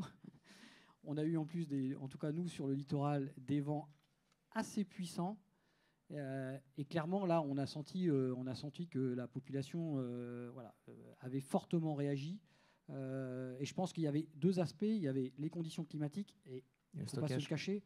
Les exploitants, ils étaient aussi dans des modes dégradés. Et je pense qu'effectivement, là-dessus, les modalités d'arrosage ne devaient pas être à la hauteur de ce qu'on pouvait attendre. Madame. Oui. Vous m'entendez là? Oui, je suis Pascal Taillat, je suis chef de projet prévention des pollutions à la ville de Montreuil. Je voulais savoir concrètement les modalités de financement de ces dispositifs. J'allais poser la question, c'est très bien. Parce que nous, par exemple, à la ville de Montreuil, on n'a évidemment pas de S3PI. Mais sur des suivis environnementaux et sanitaires de sites industriels ou de friches, la grande partie du financement des dispositifs, des campagnes de mesure sont prises en charge par la ville. Donc je m'interrogeais sur qui paye et comment ça marche. Alors, 2 parties. Le S3PI, il est financé de façon tripartite. Industriel, collectivité territoriale, État. Sur des dispositifs particuliers comme le dispositif de retombée de mesure, retombée de poussière, Là, on est plutôt à une proportion 90% industriel, 10% S3 pays. Voilà. Si on prend un autre réseau de mesure qu'on a, un réseau de mesure de bruit, puisqu'on a vu aussi beaucoup d'interventions de riverains à proximité de la zone industrielle sur la question du bruit. Là, on a un financement qui est moitié industriel, moitié S3 pays. Et combien ça coûte pour être vraiment hyper pragmatique? Sur le réseau de mesure de retombée de poussière, c'est 80 000 € par an. Autre question sur l'accessibilité des données, parce que vous avez dit donc AJ+1, les données sont consultables, mais dans quelle mesure, enfin jusqu'à quelle est la finesse en fait de ce qui est consultable? Quelles sont les mesures? Est-ce qu'il y a des choses que vous ne donnez pas tout de suite ou que vous donnez que sur demande? Comment est-ce que aujourd'hui on donne l'intégralité des mesures? Très clairement, on donne l'intégralité des mesures. Alors ça pose la question de et on l'a évoqué aussi un peu ce matin, la capacité à lire ces graphiques qui sont donnés, puisqu'on a des valeurs horaires qui sont données, donc on voit parfois des pics, et c'est vrai que parfois on est interpellé par nos riverains en disant bah oui mais il y a un pic, oui, mais c'est quoi la moyenne en vérité? On a pu avoir un pic, mais au final c'est quoi la quantité de retombées de poussière réelle? Et donc on a quand même des éléments aussi sur lesquels on doit expliquer, faire de la pédagogie. Et c'est ce qu'on s'efforce à faire effectivement avec notre prestataire. Parce que dans les questions, il est fait mention notamment du fait que les riverains n'ont pas accès aux annexes de ces données. Alors je ne sais pas exactement à quoi ça correspond. C'est ce que je viens de. Alors peut-être que la question de la personne qui est ici, voilà. Bonjour, Christian Chicot pour la ville de Gonfreuil-Lorcher. Est-ce que vous avez mis en place un système qui préviendrait notamment les collectivités en cas d'événements particuliers qui donneraient lieu à des poussières? Sur la zone industrielle portuaire du Havre, on a Allo Industrie qui est mis en place et qui prévient. Donc la collectivité peut venir vers les riverains pour leur expliquer.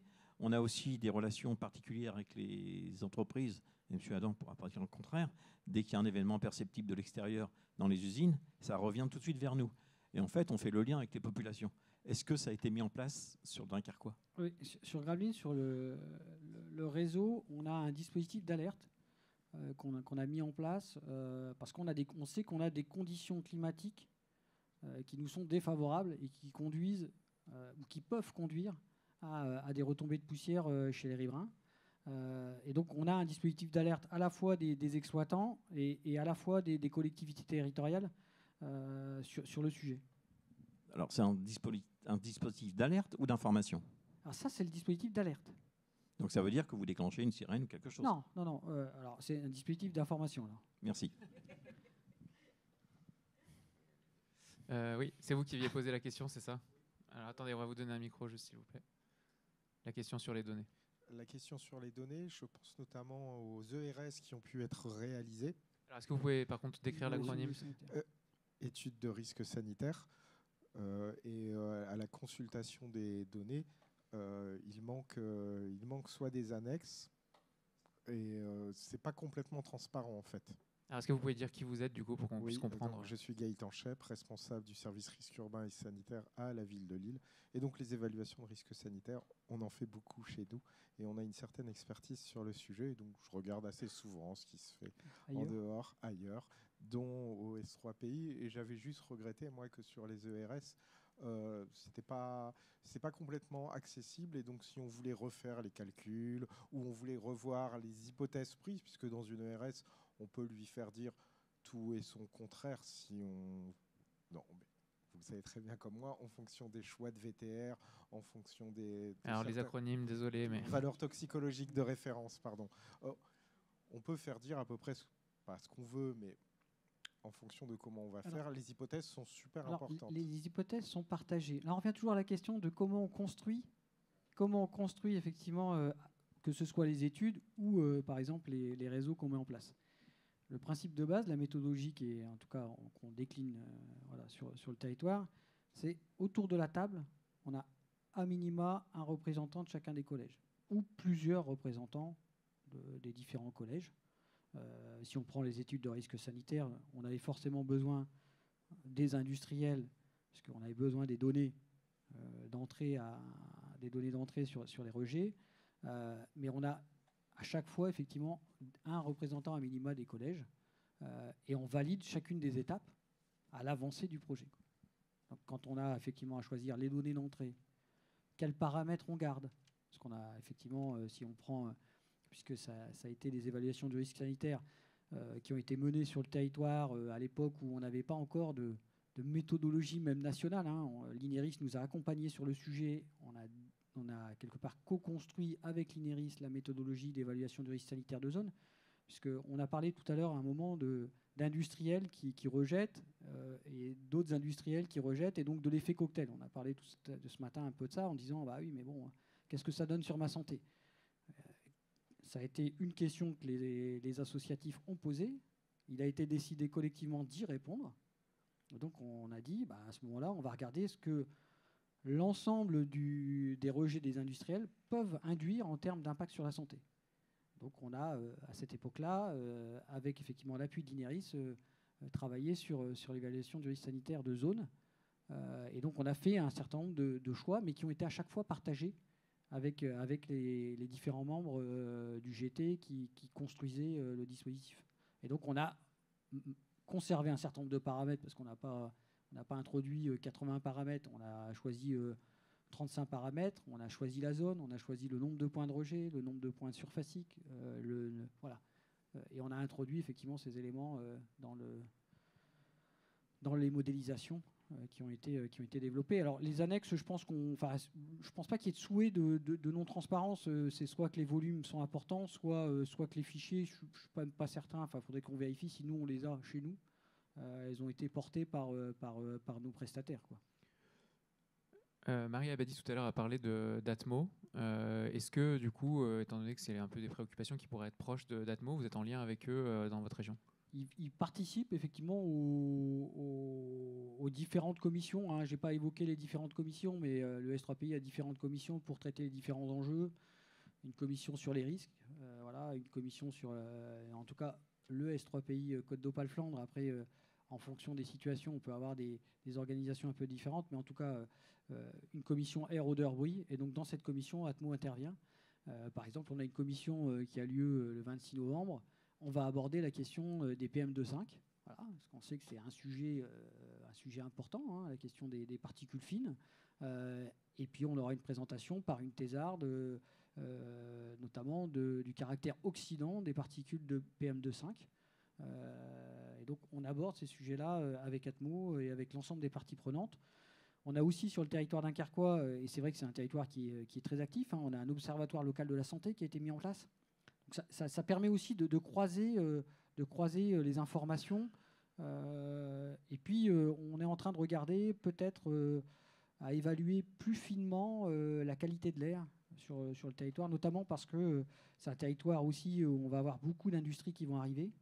Et il vaut mieux effectivement avoir des éléments. Et je reviens à la question du monitoring. La question de la mesure des retombées de poussière, la question du bruit. Monitorer un territoire, c'est aussi permettre l'appropriation par les citoyens de ce qu'on peut y retrouver, de ce qui peut être émis, de ce qu'on peut respirer, de ce qu'on peut. Et donc ça, c'est aussi un élément important en termes d'échange. Merci beaucoup Grégory. Je vous propose d'avancer et d'échanger avec Hervé Flancard, qui est donc sociologue à l'Université du Littoral Côte d'Opale. Est-ce que d'abord Hervé, vous pouvez vous présenter un peu votre travail, et puis ensuite on rentrera avec travers 2-3 questions dans le sujet. Alors moi je suis enseignant-chercheur dans une université littorale. Pour ceux qui ne connaissent pas, c'est Dunkerque, Calais, Boulogne. Donc on est une université multipolaire.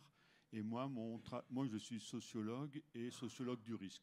C'est-à-dire qu'en gros, je m'intéresse à pourquoi on perçoit le risque, pourquoi on ne le perçoit pas, pourquoi on craint quelquefois des risques qui sont bénins et qu'au contraire, on est assez indifférent à des risques importants. Voilà, c'est les problématiques. Et moi, j'ai travaillé dans 2 domaines particuliers.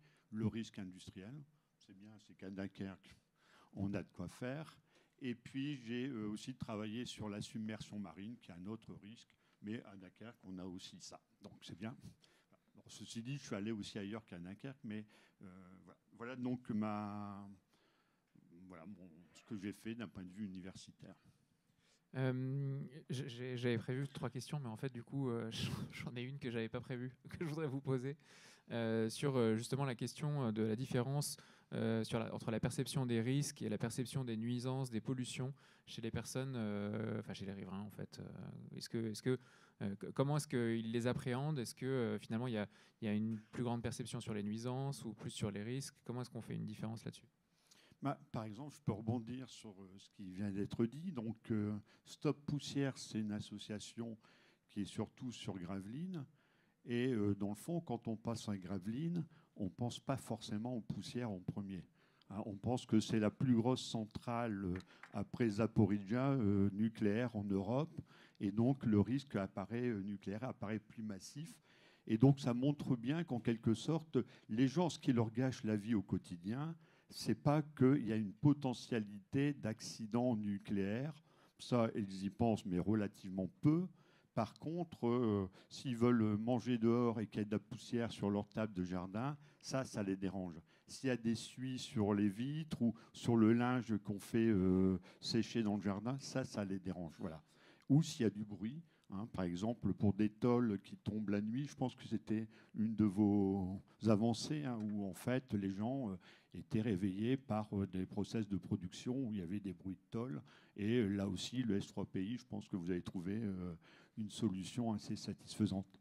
Donc voilà, c'est-à-dire que on a plutôt tendance à se focaliser sur les nuisances que sur les risques.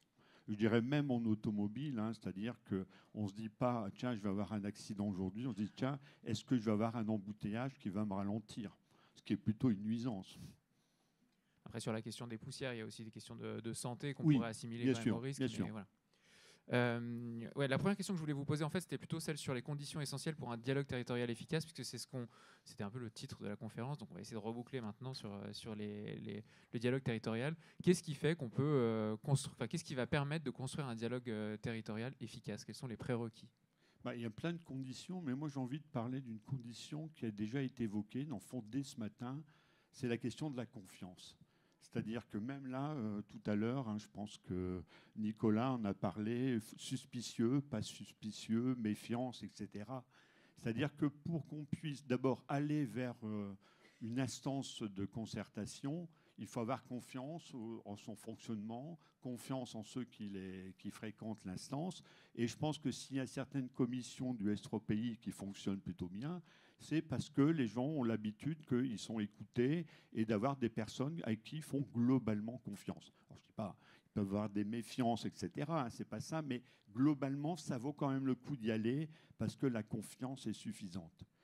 Alors nous, il y a une dizaine d'années, on avait fait une grande enquête sur le territoire de la communauté urbaine de Dunkerque et on avait fait une enquête qui était quand même très lourde parce que on est allé sonner aux portes de 500 personnes qui étaient réparties sur l'ensemble de l'agglomération et on leur faisait passer un questionnaire assez long.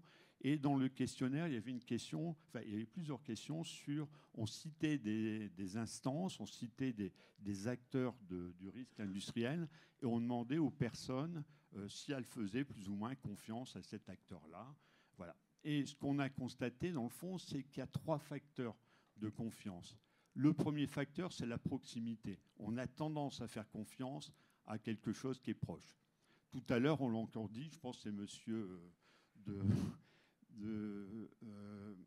votre commune, j'ai oublié le nom, c'est Gonfreville-Lorcher, hein, où il y a Total, c'est ça, notamment. Voilà. Il dit, quand il se passe quelque chose, premier réflexe des habitants, c'est on s'adresse à la mairie. Parce que la mairie, c'est proche, on croise le maire, on croise les conseillers municipaux, etc. Et nous, dans notre enquête, c'était la mairie, parmi les différentes collectivités territoriales, la mairie venait en premier pour la confiance. Et ce n'est pas une collectivité territoriale, mais bien sûr, ce qui arrive en dernier, c'était l'Union européenne. Voilà. Et les gens nous disaient, oui, notre problème à nous, habitants de Dunkerque, les députés européens, ils sont très très loin de tout ça. Et donc ça, c'est le premier facteur. Le deuxième facteur qu'on a constaté, c'était qu'il faut que les personnes, alors c'est vrai ou c'est pas vrai, prêtent de la compétence à ceux qui vont être dans le dialogue. Et là, par exemple, on a vu que les associations environnementalistes avaient une assez bonne cote parce qu'on leur prêtait une certaine compétence, par exemple. Et puis, le troisième facteur, c'est en fait le fait qu'ils n'aient pas l'impression que l'acteur ait un autre but que leur sécurité, qui viennent en quelque sorte empiéter sur leur réflexion.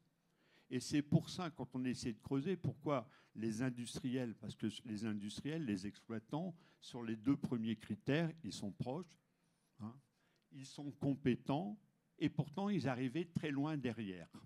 Et quand on essayait de croiser, de comprendre pourquoi, et qu'on faisait des entretiens, c'est tout simplement parce qu'ils sont soupçonnés, à tort ou à raison, et d'ailleurs je pense que tous les industriels ne sont pas à mettre dans le même panier, mais qu'ils se préoccupaient plus du profit, de leurs installations, etc., d'un point de vue économique que d'un point de vue de la sécurité.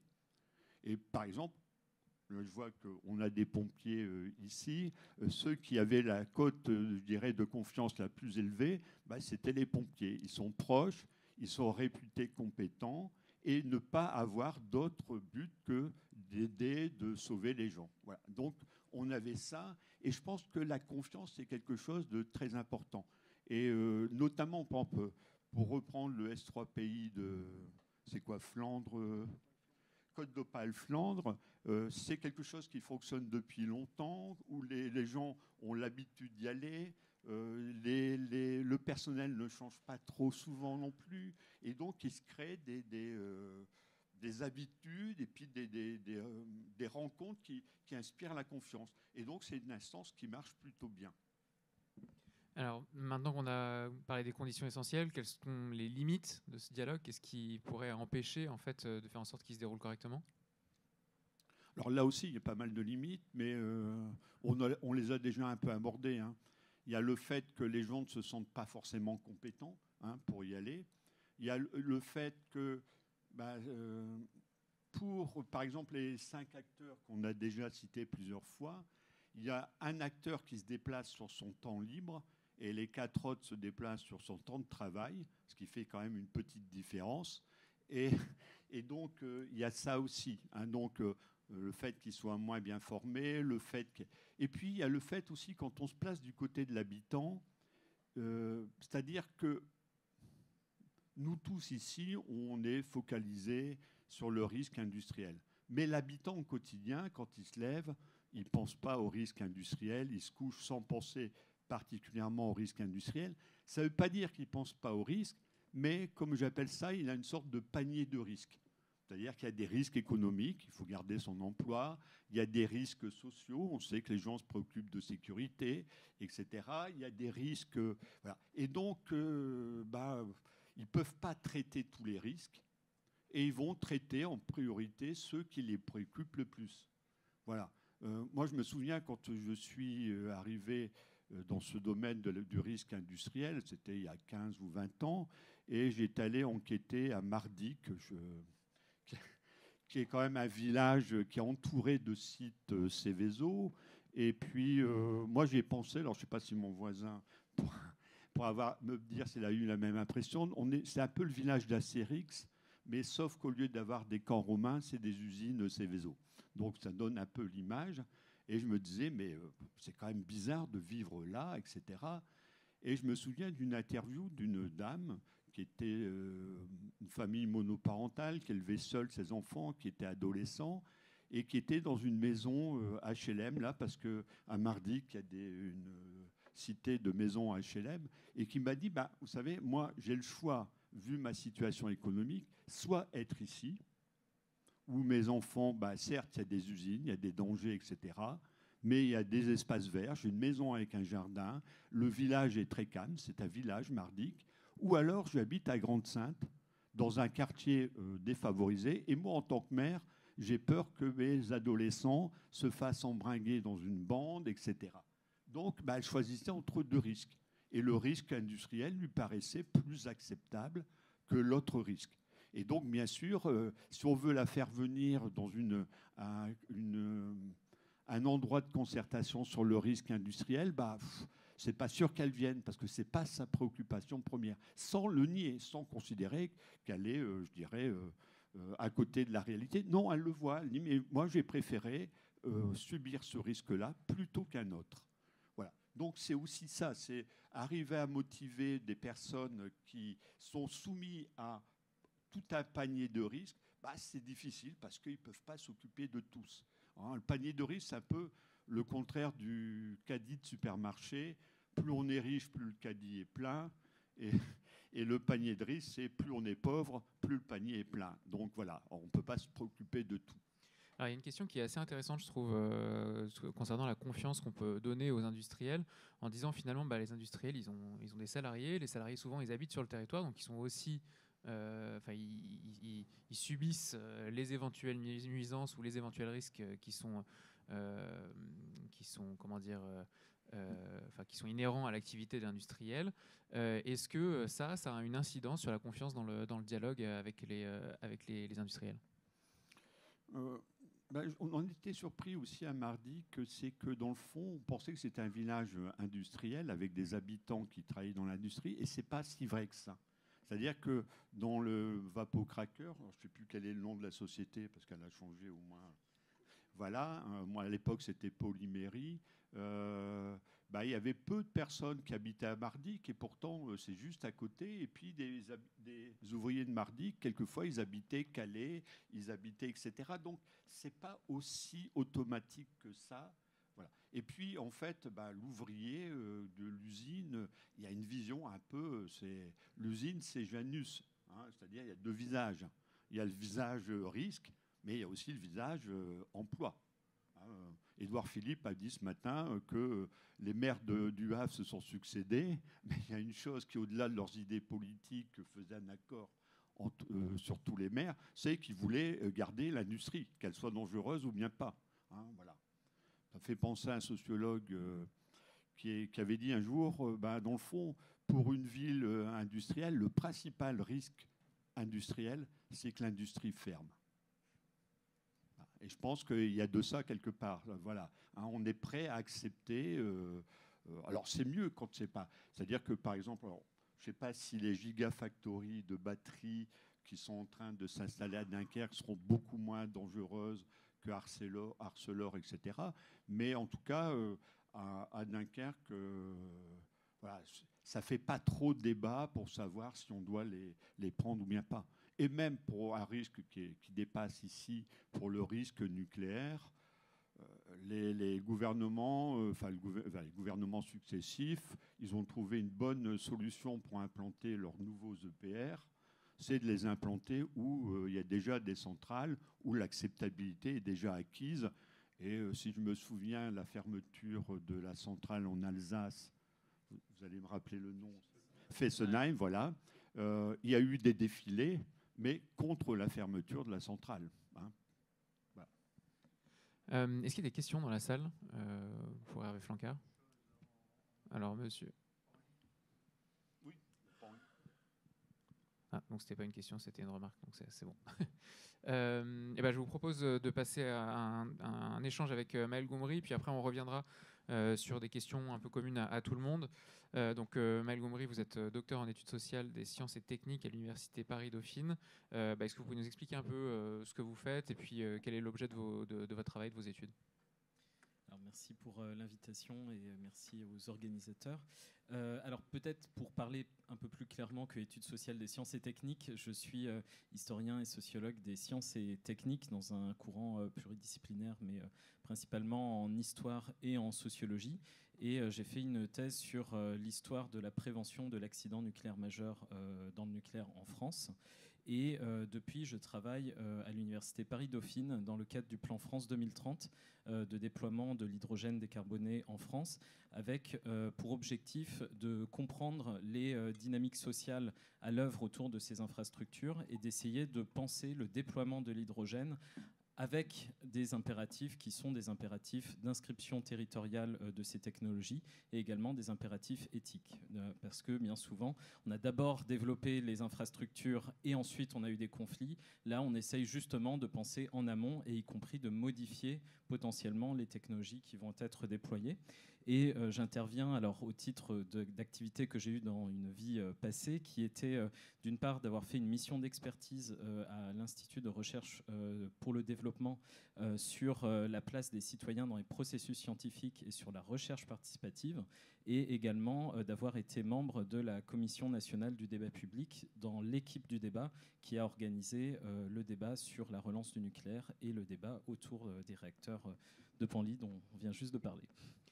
Merci beaucoup pour tout ça. Alors du coup, ce qui est intéressant aussi par rapport à dans votre positionnement, c'est que là, on est plus en prospective finalement, et notamment sur l'installation de nouvelles usines dont on parle beaucoup dans le cadre notamment de la réindustrialisation verte, etc.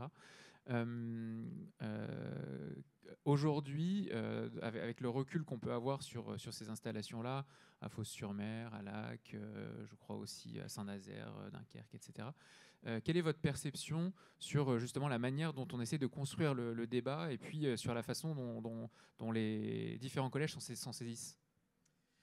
Alors, il y a une spécificité avec l'hydrogène, c'est que ce sont effectivement des infrastructures qui, pour l'instant, alors je ne veux pas dire qu'elles n'existent pas, il y a quand même quelques projets qui existent, mais l'essentiel est quand même devant nous, ou en tout cas est encore en projet, donc c'est difficile de faire un retour d'expérience ou un bilan, en tout cas, de ces infrastructures.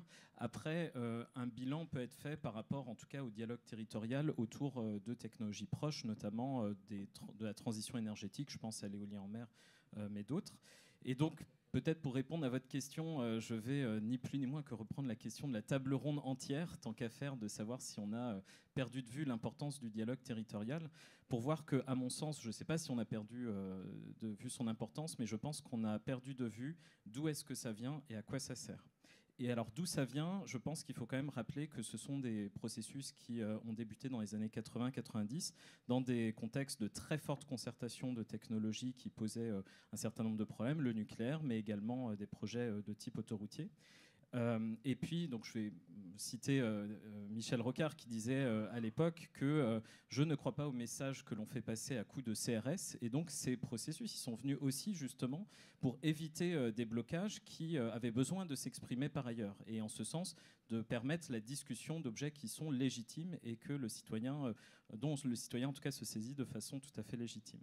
Et la deuxième chose, c'est que c'était dans un contexte aussi de montée en puissance de l'expertise citoyenne, dont on n'a pas beaucoup parlé, et peut-être que justement dans la discussion on pourra y revenir, mais notamment la montée en puissance de l'expertise citoyenne dans des moments où il y avait une incurie politique. Je pense par exemple à l'épidémie de sida, par exemple, qui n'intéressait ni les politiques, ni d'ailleurs l'industrie pharmaceutique. Et donc ce sont des citoyens qui se sont saisis de la question, qui ont produit de la science alternative justement pour montrer le problème ainsi que les solutions qui existaient. Mais aussi je pense par exemple aux laboratoires indépendants à la suite de Tchernobyl, où il y avait un besoin de monitorer en tout cas cette pollution qui n'était pas couverte par l'État. Et je pense qu'on a aussi, par certains aspects, perdu de vue à quoi ça sert. C'est-à-dire que ça sert à penser l'éthique et la justice des technologies. Et je pense que dans un contexte aussi de déploiement d'énergie verte qui sont souvent imposées au nom de la lutte contre le réchauffement climatique, il y a une envie de citoyens de quand même en discuter, de ne pas le faire à n'importe quel prix, n'importe comment, ce qui peut être légitime. Ça permet de repenser les cadrages et les protocoles scientifiques. Hervé vient d'en parler notamment sur le fait que, effectivement, des cadrages, notamment de l'ANSES au niveau de Fos-sur-Mer, qui s'intéressent vraiment aux populations les plus proches et les plus riveraines, excluent de leur protocole des gens qui habitent plus loin, mais en même temps qui viennent très régulièrement sur la zone. Et il y a un besoin de croisement aussi avec des connaissances qui viennent du terrain, qui viennent des citoyens, et c'est ce qui a fait en tout cas évoluer un certain nombre de protocoles. C'est notamment le cas des associations basées à Martigues, c'est ça, qui ont Absolument. fait remonter la hausse des niveaux de cancer, en fait, liés probablement aux activités de Fos-sur-Mer. C'est ça, et avec en tout cas des protocoles qui ne permettaient pas de l'observer, et aussi avec une réponse officielle des institutions qui était de dire circuler, il n'y a rien à voir, on n'a rien observé, alors que c'était les protocoles en tout cas qui devaient évoluer, et ça a contribué en tout cas à leur évolution. Et également, ça permet d'insérer au mieux les infrastructures dans le territoire, d'éviter les nuisances. Mais c'est souvent ce que l'on retient finalement des concertations, que ça sert uniquement à l'insertion territoriale, alors qu'il y a beaucoup, enfin en tout cas ça peut apporter beaucoup plus, et à mon sens, c'est ce qui peut poser problème aujourd'hui. Et puis, quelque chose, alors non pas qu'on a perdu de vue, mais qui a probablement été impensé, c'est aussi, et je vais être un petit peu provocateur, mais volontairement pour lancer le débat, la violence qu'il peut y avoir aussi à travers cette concertation. C'est d'abord une violence symbolique, je ne sais plus, je crois que c'est Hervé qui disait, et à juste titre, ceux qui se mobilisent notamment dans les réunions publiques, c'est un peu toujours les mêmes. On a fait d'ailleurs une étude sur le débat Panly qui montrait que c'était aux alentours de 60% de catégories sociales supérieures. C'est à plus de 70% des hommes. Là, il y a aussi une moyenne d'âge qui est particulière, mais voilà, il faut savoir s'exprimer en public devant 200 personnes. Il faut avoir le temps de ne pas avoir d'enfants à charge. Il ne faut pas travailler le soir, donc ça exclut aussi une partie de la population. Il y a une violence symbolique, en tout cas, qui s'exprime là. Il y a aussi une grande violence dans le fait d'avoir parfois des dispositifs qui, parce qu'ils sont obligatoires, sont faits à minima, pas forcément toujours avec une grande sincérité. Évidemment, je ne cible aucun de ceux qui sont à la table, mais où parfois, effectivement, on fait parler, mais sans réellement écouter. Et ça, c'est quelque chose de très violent. Et notamment, ce qui n'est pas écouté et qui est extrêmement violent pour beaucoup d'acteurs que j'ai rencontrés, c'est le fait que l'expertise des personnes qui peuvent participer à ces dispositifs ne soit pas reconnue. Ou même souvent que finalement, on cantonne l'expertise des citoyennes, citoyens uniquement à des enjeux purement locaux, justement des questions purement de nuisance, et que souvent on renvoie des populations uniquement à leur expertise profane, en leur niant la possibilité d'aller sur d'autres sujets d'expertise, y compris d'expertise en tout cas scientifique et important. Et enfin, la dernière des violences, et je terminerai là-dessus, c'est aussi celle d'avoir des décisions politiques qui font complètement abstraction des résultats des concertations, et effectivement qui donnent l'impression en tout cas qu'on a parlé pour rien, que ces dispositifs n'ont servi à rien. Ou même des décisions politiques qui sont prises a priori, en fait. C'est d'ailleurs souvent ça, c'est-à-dire qu'ils sont pris a priori des installations, et quand on se retrouve sur le terrain, effectivement, on se rend compte que dans la concertation, en fait, on revient à des débats nationaux. Et c'est un peu le problème parfois dans ces concertations. Juste pour ces concertations, c'est souvent des concertations préalables qui sont mises en place dans le cadre d'un certain montant d'investissement qui doit être fait par l'industriel. Et c'est donc elle est garantie par la Commission nationale du débat public, avec une expérience honnêtement des garants qui peut varier beaucoup, et donc avec des espaces de concertation qui vont être très différents, soit très bien faits à maxima et d'autres à minima, effectivement, avec moins de sincérité. Ça m'évoque du coup deux questions. La question effectivement de ces projets hydrogènes. Finalement, les industriels se retrouvent face à des riverains qui questionnent souvent la technologie, pas seulement les nuisances locales, mais aussi sur des débats nationaux sur lesquels, évidemment, l'industriel a beaucoup de mal à répondre, parce que s'ils sont là, c'est parce qu'il y a un espace qui a été créé par le politique, et donc c'est pas finalement à eux de répondre là-dessus, en dehors des nuisances et du cadre légal qu'ils ont à respecter. Et la deuxième question que j'avais, c'était aussi la question de quand on impose une concertation, quand on impose un dialogue, finalement, est-ce que déjà il y a ce manque de sincérité qui fait que la confiance n'existe pas, a priori, alors que c'est censé être le fondement de ce dialogue. Qu'est-ce que vous pouvez nous dire là-dessus ? Alors, je dirais qu'effectivement, en tout cas, la dissociation qu'il y a entre les processus de concertation et la décision, alors c'est pas quelque chose de nouveau, c'est quelque chose qui est identifié depuis très longtemps, mais c'est souvent le préalable qui est discuté avant toute concertation. Et après, effectivement, l'échelle de la discussion est souvent quelque chose qui fait l'objet de débats, et notamment le débat sur le nucléaire, c'est quelque chose qui a été beaucoup discuté, y compris avec les parties prenantes du débat, parce que finalement, quelque part, ça peut être violent de dire qu'on ne va pas traiter de l'intérêt du nucléaire en général, mais de uniquement son inscription territoriale ou sa dimension purement locale. Et en même temps, ce sont des débats et des dossiers où factuellement, il y a un entremêlement de ces différentes échelles. Et c'est vrai que c'est parfois la grande difficulté, et peut-être le point en tout cas qui fait débat, et puis un point d'achoppement majeur, qui est que finalement, on se retrouve avec des groupes de citoyens qui n'ont pas forcément uniquement envie de débattre de sujets purement locaux. Je vais prendre un exemple très concret peut-être, mais donc dans le cadre du débat nucléaire, nous avons souhaité justement, pour nous ouvrir à des groupes de citoyens qui souvent ne sont pas représentés dans les grandes réunions publiques, de mettre en place un certain nombre d'ateliers, et je pense à un atelier dans un centre social particulièrement de personnes plutôt défavorisées, où on s'attendait à ce que les personnes aient envie de discuter du prix de l'électricité et de l'emploi. Oui, sauf que ce n'est pas du tout ce que ces personnes-là ont souhaité. Et on souhaitait aller sur des sujets qui étaient le risque aussi pour les salariés et des contaminations, également la souveraineté énergétique. Mais finalement, quelque part, il y a quelque chose aussi d'un peu violent de considérer que les citoyens, surtout en plus quand ils sont modestes, finalement, n'auraient pour seul intérêt que leur fin de mois, que leur caddie de course, alors que ce sont des citoyennes, des citoyens comme les autres. Peuvent tout à fait investir ces sujets-là.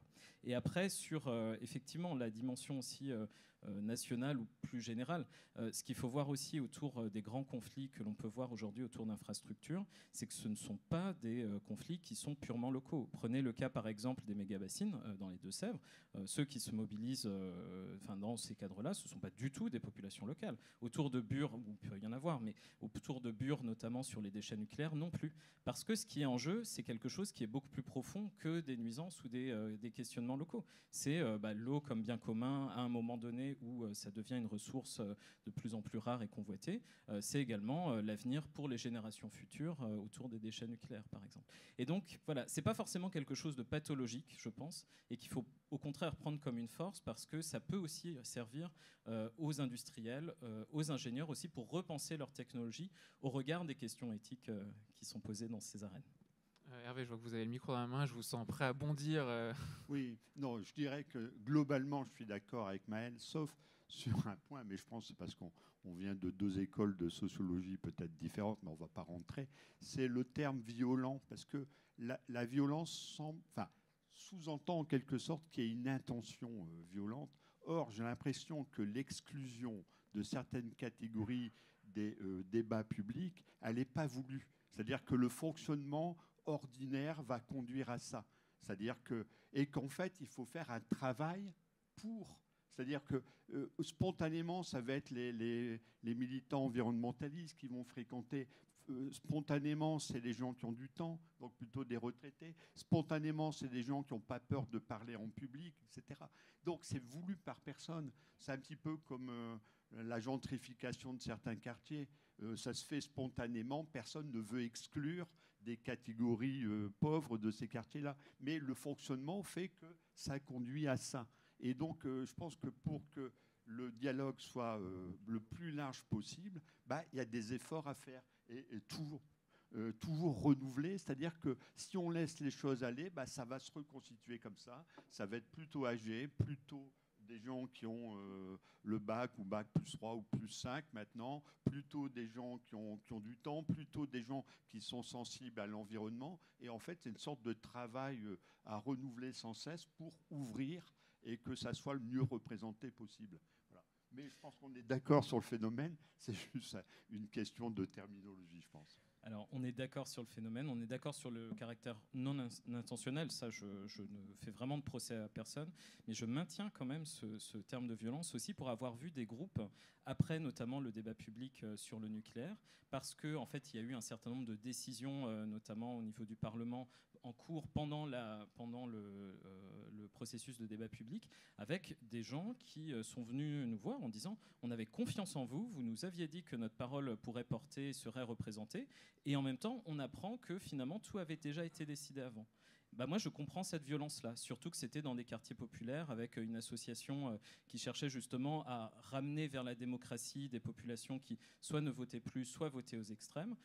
Et je pense que malgré tout, cette dimension violente, elle n'est absolument pas intentionnelle, j'en suis convaincu, mais pour autant, je pense qu'elle n'est pas à prendre à la légère, parce que c'est aussi ce qui discrédite certains des dispositifs parfois très beaux qui existent aujourd'hui. Alors il y a une question là, mais juste avant, je voudrais poser la mienne sur la question de comment est-ce qu'on répare ces concertations, notamment au regard de ce qui a pu être fait dans le cadre des conventions nationales sur le climat, enfin de la je vais y arriver, c'est pas la convention, c'est... Convention citoyenne. C'est bien la convention, pardon, je ne me suis pas trompé. Donc, dans le cadre de la convention citoyenne sur le climat, c'est-à-dire où il y a aussi, comme vous le disiez, l'expertise est apportée aux citoyens, aux riverains, pour qu'ils puissent, eux, derrière, décider et prendre position. Alors c'est effectivement de reconnaître l'expertise et de permettre et d'accompagner aussi la montée en technicité des populations. Ça peut paraître un vain mot parce que souvent on part aussi un peu du présupposé que c'est trop technique, donc c'est pas pour les citoyens. Finalement ils sont pas capables de comprendre. Or en prenant le temps avec des mots simples, c'est aussi ce qu'on avait pu faire à une échelle modeste dans le débat public, mais aussi d'avoir une rencontre avec des chercheurs, de pouvoir les interpeller aussi, de mieux comprendre. C'est aussi ce qui permet de montrer aussi la sincérité du débat. Parce que finalement, c'est pas simplement on vous apporte les conclusions, il faut nous croire sur parole, on va aussi vous apporter les éléments qui nous font penser ça. Et qu'à la limite, on peut aussi en discuter par certains aspects. C'est reconnaître, c'est aussi essayer justement de renouer une confiance, pour reprendre les mots d'Hervé, mais qui sont parfois aussi... comment dire, disons qu'il y a aussi un passif sur certains dispositifs, et effectivement la Convention citoyenne sur le climat, qui a été très ambitieuse mais qui a été vue par un certain nombre d'acteurs, et probablement en raison aussi, comme finalement l'éléphant qui accouche d'une souris, c'est quelque chose qui est de nature aussi à discréditer ces dispositifs participatifs, avec toute la bonne volonté du monde. Une nouvelle fois, je ne fais aucun procès d'intention, mais je pense qu'il faut faire extrêmement attention, en tout cas à la manière dont ils sont mis en place, et essayer d'être plus ambitieux, mais aussi, et c'est peut-être un changement aussi de représentation chez les ingénieurs, chez les industriels, parce que cette concertation, aussi, quelque part, l'ensemble des éléments contradictoires qui peuvent être apportés, ça enrichit le projet. Et ça, c'est vrai que j'ai l'impression que souvent, les dispositifs de concertation, ils sont vus comme des menaces, ils sont vus comme quelque chose qu'on ne maîtrise pas, finalement quelque chose qui est un risque. Or, ce que l'on peut voir, c'est que la plupart du temps, justement, les citoyennes, citoyens, ils vont de bon cœur quand justement ils ont l'impression d'être pris au sérieux, que justement on considère qu'ils peuvent aller sur des terrains techniques. Et je pense qu'en tout cas, il y a à réfléchir pour pouvoir réinstaurer en tout cas des nouvelles modalités qui soient plus efficaces. Après, il y a la question aussi de la... Bon, je vais laisser chacun poser sa question, puis je verrai si j'ai le temps, moi, de poser la mienne. Madame. Bonjour, Gwenaëlle Ourdin, déléguée générale du S3 Pays PACA, donc qui est basée notamment sur Fausbert. Oui, donc je voulais rebondir par rapport à ce que vous disiez, parce qu'effectivement, la concertation, on est bien conscient que fatalement, alors j'aime mieux votre mot que violence, hein, mais fatalement, par la force des choses, c'est toujours un peu les mêmes personnes qui viennent. Et ça, honnêtement, on essaye de... Enfin, c'est quelque chose qu'on a pris en compte dans les SPI, hein, et qu'on essaye de déjouer de plusieurs façons. Par exemple, en allant sur des marchés, faisant des micro-trottoirs. On fait ce genre de choses pour essayer de s'ouvrir justement plus largement dans des quartiers prioritaires de la ville aussi, par exemple. Et donc, ou alors là, nous, on monte un collège citoyen pour justement avoir une acculturation des citoyens et les former pour essayer de... comme vous disiez, quoi. Donc, on essaye de prendre ça en compte. Alors, c'est jamais parfait, évidemment. C'est toujours perfectible. Mais il y a aussi un autre point que je voulais rajouter, c'était sur la confiance, parce qu'il me semble qu'un point important par rapport à la confiance, c'est aussi d'avoir des résultats concrets. Et aussi, alors, des résultats concrets. Au moins, je dirais, au minimum, je dirais, c'est le devoir de suite, c'est rendre des comptes par rapport à ce qui a été fait. Ça, c'est important. Mais là, on le voit bien dans l'exemple que donnait Grégory, c'est-à-dire des résultats concret. Et c'est là où on a vraiment une concertation qui apporte de la plus-value sur un territoire. C'est vous qui aviez posé la question. Je l'avais vu, j'avais vu la question, effectivement. En fait, pour tout vous dire, je l'ai gardée en me disant si j'ai le temps, je la poserai. Mais bon, voilà. Vous l'avez posée, c'est très bien. Elle était très bien. Est-ce qu'il y a quelqu'un d'autre? Oui, madame. Bonjour à tous, Laurence Luison. Donc c'est pas une question, c'est juste des compléments, quoi, par rapport aux expériences. En Martinique, donc nous on a mis en place une élection fictive pour avoir des représentants de la population. Et ça a vraiment marché. Et finalement, nous avons 2 femmes qui sont représentantes. Et l'une d'elles a moins de 40 ans et est maman. Donc c'est possible, mais par contre, il faut absolument trouver justement des innovations pour changer le cadre normal, parce que justement les réunions avec cette population, elles ne peuvent avoir lieu que le soir, et en Martinique, le soleil se couche tôt. Donc c'est souvent le week-end. Il faut accepter que l'ensemble des acteurs puissent venir discuter le week-end. Les entreprises, quant à elles, c'est plutôt le soir. Donc il faut vraiment s'adapter pour ça. Et nous, ce qu'on avait mis en place au début, lorsqu'on a récupéré le PPRT, parce qu'au début, c'était la ville qui était impactée, qui travaillait dessus, on a mis en place une formation à la concertation avec l'ensemble des participants. Elle a très bien fonctionné, ça a permis vraiment d'avancer. Et aujourd'hui, en fait, on est un petit peu ralenti parce que justement aujourd'hui, maintenant, tout le monde se replie un peu sur soi, donc on se pose la question, est-ce qu'il faut refaire une formation à la conscientisation? Mais voilà, il faut quand même toujours être vigilant et innover pour que les choses avancent. Voilà. Surtout que la population est de plus en plus revendicative. Voilà. Juste une question, est-ce que les personnes qui sont élues sont rémunérées? Pas du tout. Non, pas elles ne sont du pas tout. rémunérées. C'est du bénévolat complètement. Ok. Monsieur.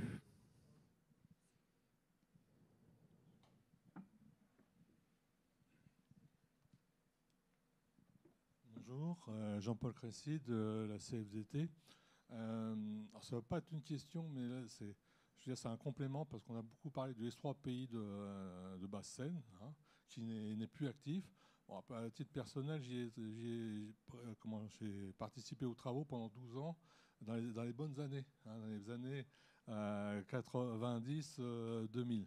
Et c'est vrai que je veux dire, c'est important de le remettre en service. Moi, j'en suis militant. Après, il faut qu'on arrête de tourner comment l'œuf a-t-il fait la poule ou la poule a-t-il fait l'œuf. Hein, je crois qu'il faut qu'on se mette les différents collèges autour d'une table. Après, il faut trouver un pilote. Mais je veux dire, ça peut être une collectivité territoriale pour voir comment on réactive le S3PI de Basse-Seine. Comment on le structure, comment on le fait fonctionner. Je veux dire, moi, je peux faire comme vous tous, dire ce serait vachement important qu'il redémarre, et puis basta. Bon, alors, moi, ce que je vous propose là-dessus, est-ce que c'est par l'intermédiaire de Maris, par exemple, ou avec, bien entendu, l'État est concerné hein, là-dessus, et on fait à un moment donné, en novembre ou décembre, on programme une réunion d'acteurs potentiels, on regarde ce qu'il faut, on structure, comme me dit comment Caroline, on regarde quelle demande territoriale on fait, et puis on regarde comment ils font chez les autres, quoi. On peut quand même peut-être trouver un petit peu de sous pour aller voir comment ça se passe en PACA, ou bien comment dans le Nord, ou bien dans l'autre troisième, c'est S3 pays qui est présent dans la salle, voir comment ça fonctionne. Et puis nous, je veux dire, collectivement, à un moment donné, l'enjeu c'est collectivement comment on construit, on reconstruit ce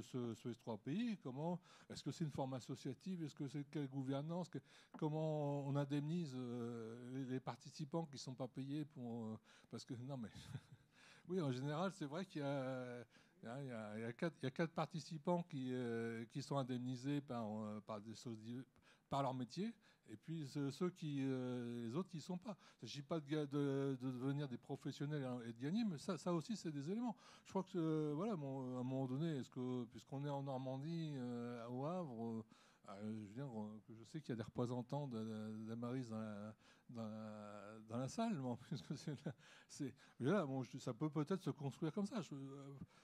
Jouons la carte de s'échanger et puis voir ce qu'on en fait.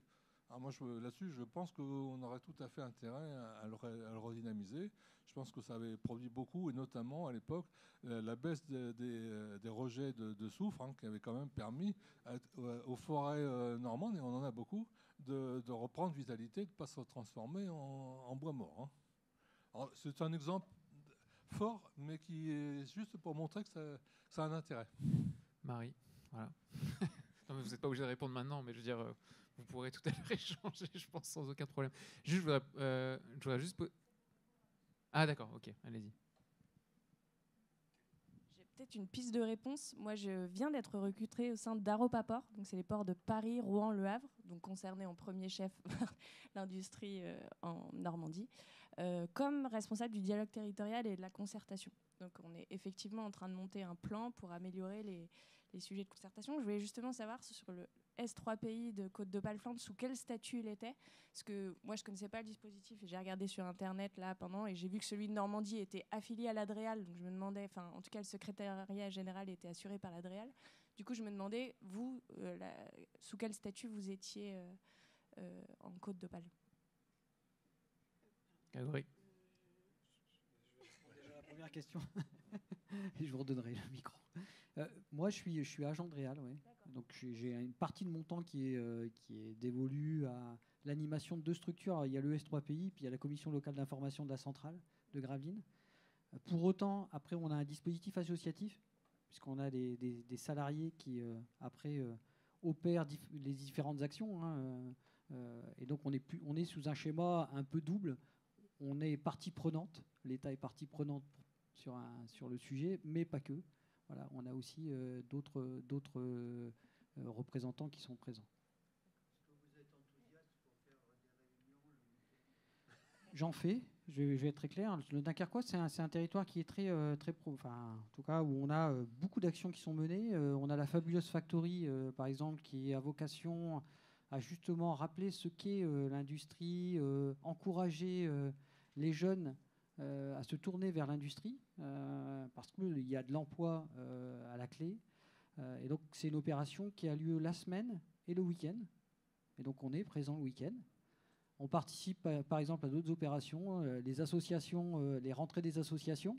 On y participe parce que ça a lieu le week-end.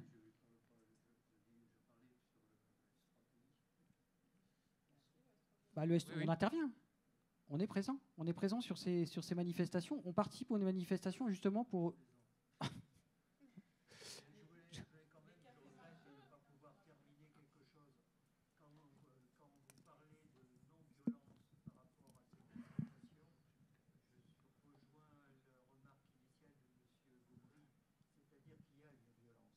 Violence, c'est des consultations qui d'abord s'inscrivent. Ces violences sont évidemment une partie des consultations sont officielles. On ne peut pas faire autrement. C'est la loi. C'est du débat public. En revanche, le contexte et la façon dont on choisit certains projets, ça, c'est du politique pur, et ça se termine par de la violence quand le politique pur sent qu'il y a des choses qui ne vont pas. Vous le savez parfaitement pour les bassines, vous le savez parfaitement pour la 69 où sévit un de vos copains, madame, pas très loin, monsieur Berg. Et c'est le cas pour ce qui s'est passé exactement pour le débat sur le nucléaire et notamment pour Panly, qui était caricatural. C'était caricatural. La loi impose, on fait, mais les résultats, on s'en moque royalement. Et ça, c'est de la violence, monsieur Flancard. Alors, je pense que Hervé Flancard ne remettait pas en cause la violence. Il disait simplement qu'elle n'était pas voulue. Il disait que c'était une violence qui, effectivement, était ressentie et qui était réelle, mais qu'elle n'était pas voulue. Elle est voulue, depuis le temps que ça dure. Écoutez, on arrive à la fin de cet échange. Je vous remercie pour votre participation qui a été riche. Merci à nos intervenants pour également leurs interventions. Je suis désolé Maël, j'avais plein d'autres questions à vous poser, mais malheureusement on arrive sur la fin et voilà. Donc si vous avez d'autres questions, je pense qu'ils peuvent se rendre disponibles quelques minutes, sauf s'ils ont des trains. Voilà, je ne suis pas garant de ça pour le coup. Merci encore à vous tous et puis je vous souhaite une bonne soirée.